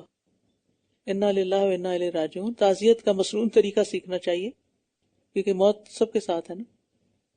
تاکہ جو تم سے کھو جائے اس پر افسوس نہ کرو اور نہ تم اس پر اتراؤ جو اس نے تمہیں دیا ہے. اللہ کسی خود پسند بہت فخر جتانے والے کو پسند نہیں کرتا. یعنی جب کوئی چیز چلی جائے تو غمگین نہ ہو، جب کچھ ملے تو اتراؤ نہیں. تو کیا مطلب ہے؟ پھر انسان کسی چیز کے حصول کے لیے کوشش ہی نہ کرے، ان کی حفاظت ہی نہ کرے. کوشش کرے، یعنی قسمت کو بھی سامنے رکھے لیکن کوشش اور عمل بھی کرے. اصل میں جس خوشی سے منع کیا گیا نا اترانے سے، وہ خوشی ہے جو انسان کو تکبر اور سرکشی کی طرف لے جاتی ہے. اور جس غم سے منع کیا گیا وہ ایسا غم ہے جو انسان کو صبر و تسلیم اور رضا سے باہر نکال دے. الذین یبخلون ویأمرون الناس بالبخل. وہ لوگ جو خود بھی بخل کرتے ہیں اور لوگوں کو بھی بخل کرنے کا حکم دیتے ہیں. اور جو کوئی منہ پھیرتا ہے تو بے شک اللہ تو بہت بے نیاز خوب تعریف والا ہے. اس سے مراد وہ منافقین ہیں جو کلمہ پڑھ کر مسلمان تو ہو گئے تھے لیکن جب جہاد کا موقع آتا تو جنگ میں شرکت سے گریز کرتے، خرچ کرنے میں بخل کرتے، بلکہ اپنے ساتھیوں کو بھی خرچ کرنے سے منع کر دیتے اور خاص طور پر فی سبیل اللہ خرچ کرنے سے روکتے. سورۃ منافقون میں آتا ہے یہ وہی ہیں جو کہتے ہیں کہ ان لوگوں پر خرچ نہ کرو جو اللہ اور رسول کے پاس ہیں، یہاں تک کہ وہ منتشر ہو جائیں، چلے جائیں یہاں سے. حالانکہ آسمانوں اور زمین کے خزانے اللہ ہی کے ہیں لیکن منافق نہیں سمجھتے. لقد ارسلنا رسولنا بالبینات. یقیناً ہم نے اپنے رسولوں کو واضح دلائل کے ساتھ بھیجا اور ہم نے ان کے ساتھ کتاب اور میزان کو اتارا تاکہ لوگ انصاف پر قائم ہوں. اور ہم نے لوہا اتارا جس میں بڑی قوت ہے اور لوگوں کے لیے کئی فائدے ہیں، اور تاکہ اللہ جان لے کہ کون اس کی اور اس کے رسولوں کی غائبانہ مدد کرتا ہے. بے شک اللہ بہت قوت والا، بہت زبردست ہے. اصل میں ہر نعمت کا جو سرچشمہ ہے وہ آسمان ہی ہے، اوپر سے ہی آتی ہے، وہیں سے اللہ کے احکامات آتے ہیں. پانی بھی وہیں سے آتا ہے، اس سے تو زمین پیداوار اگتی ہے، انسان سروائیو کرتے ہیں. اور پھر لوہے کا ذکر آیا پیچھے، تو لوہے کے استعمال کے طریقوں کا القاء بھی اللہ بندوں کے دلوں میں ڈالتا ہے کہ یہ کرو. وَلَقَدْ أَرْسَلْنَا نُوحًا وَإِبْرَاهِيمَ وَجَعَلْنَا فِي ذُرِّيَّتِهِمَا النُّبُوَّةَ وَالْكِتَابَ. اور بلا شبہ ہم نے نوح اور ابراہیم کو بھیجا اور ہم نے ان دونوں کی اولاد میں نبوت اور کتاب رکھ دی. پھر کچھ ان میں سے ہدایت یافتہ ہیں اور ان میں سے اکثر فاسق ہیں. پھر ہم نے ان کے نقش قدم پر پے در پے اپنے رسول بھیجے اور ان کے پیچھے ہم نے عیسیٰ ابن مریم کو بھیجا اور ہم نے اسے انجیل عطا کی. اور ان لوگوں کے دلوں میں جنہوں نے اس کی پیروی کی ہم نے رحمت اور شفقت ڈال دی.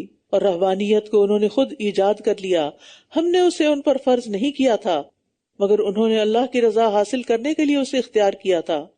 پھر انہوں نے اس کا خیال نہیں رکھا جیسا کہ اس کا خیال رکھنے کا حق تھا.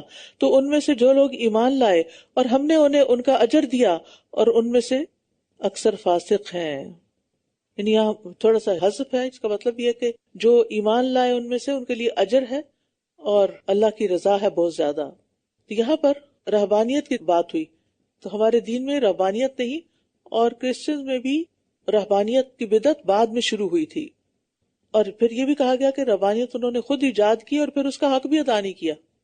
یا ایھا الذین آمنوا اتقوا اللہ وآمنوا برسولہ، اے لوگو جو ایمان لائے ہو اللہ سے ڈرو اور اس کے رسول پر ایمان لاؤ، وہ تمہیں اپنی رحمت سے دگنا اجر عطا کرے گا اور تمہارے لیے ایسا نور بنا دے گا جس کے ساتھ تم چلتے رہو گے، اور وہ تمہیں بخش دے گا، اور اللہ بہت بخشنے والا نہایت رحم کرنے والا ہے۔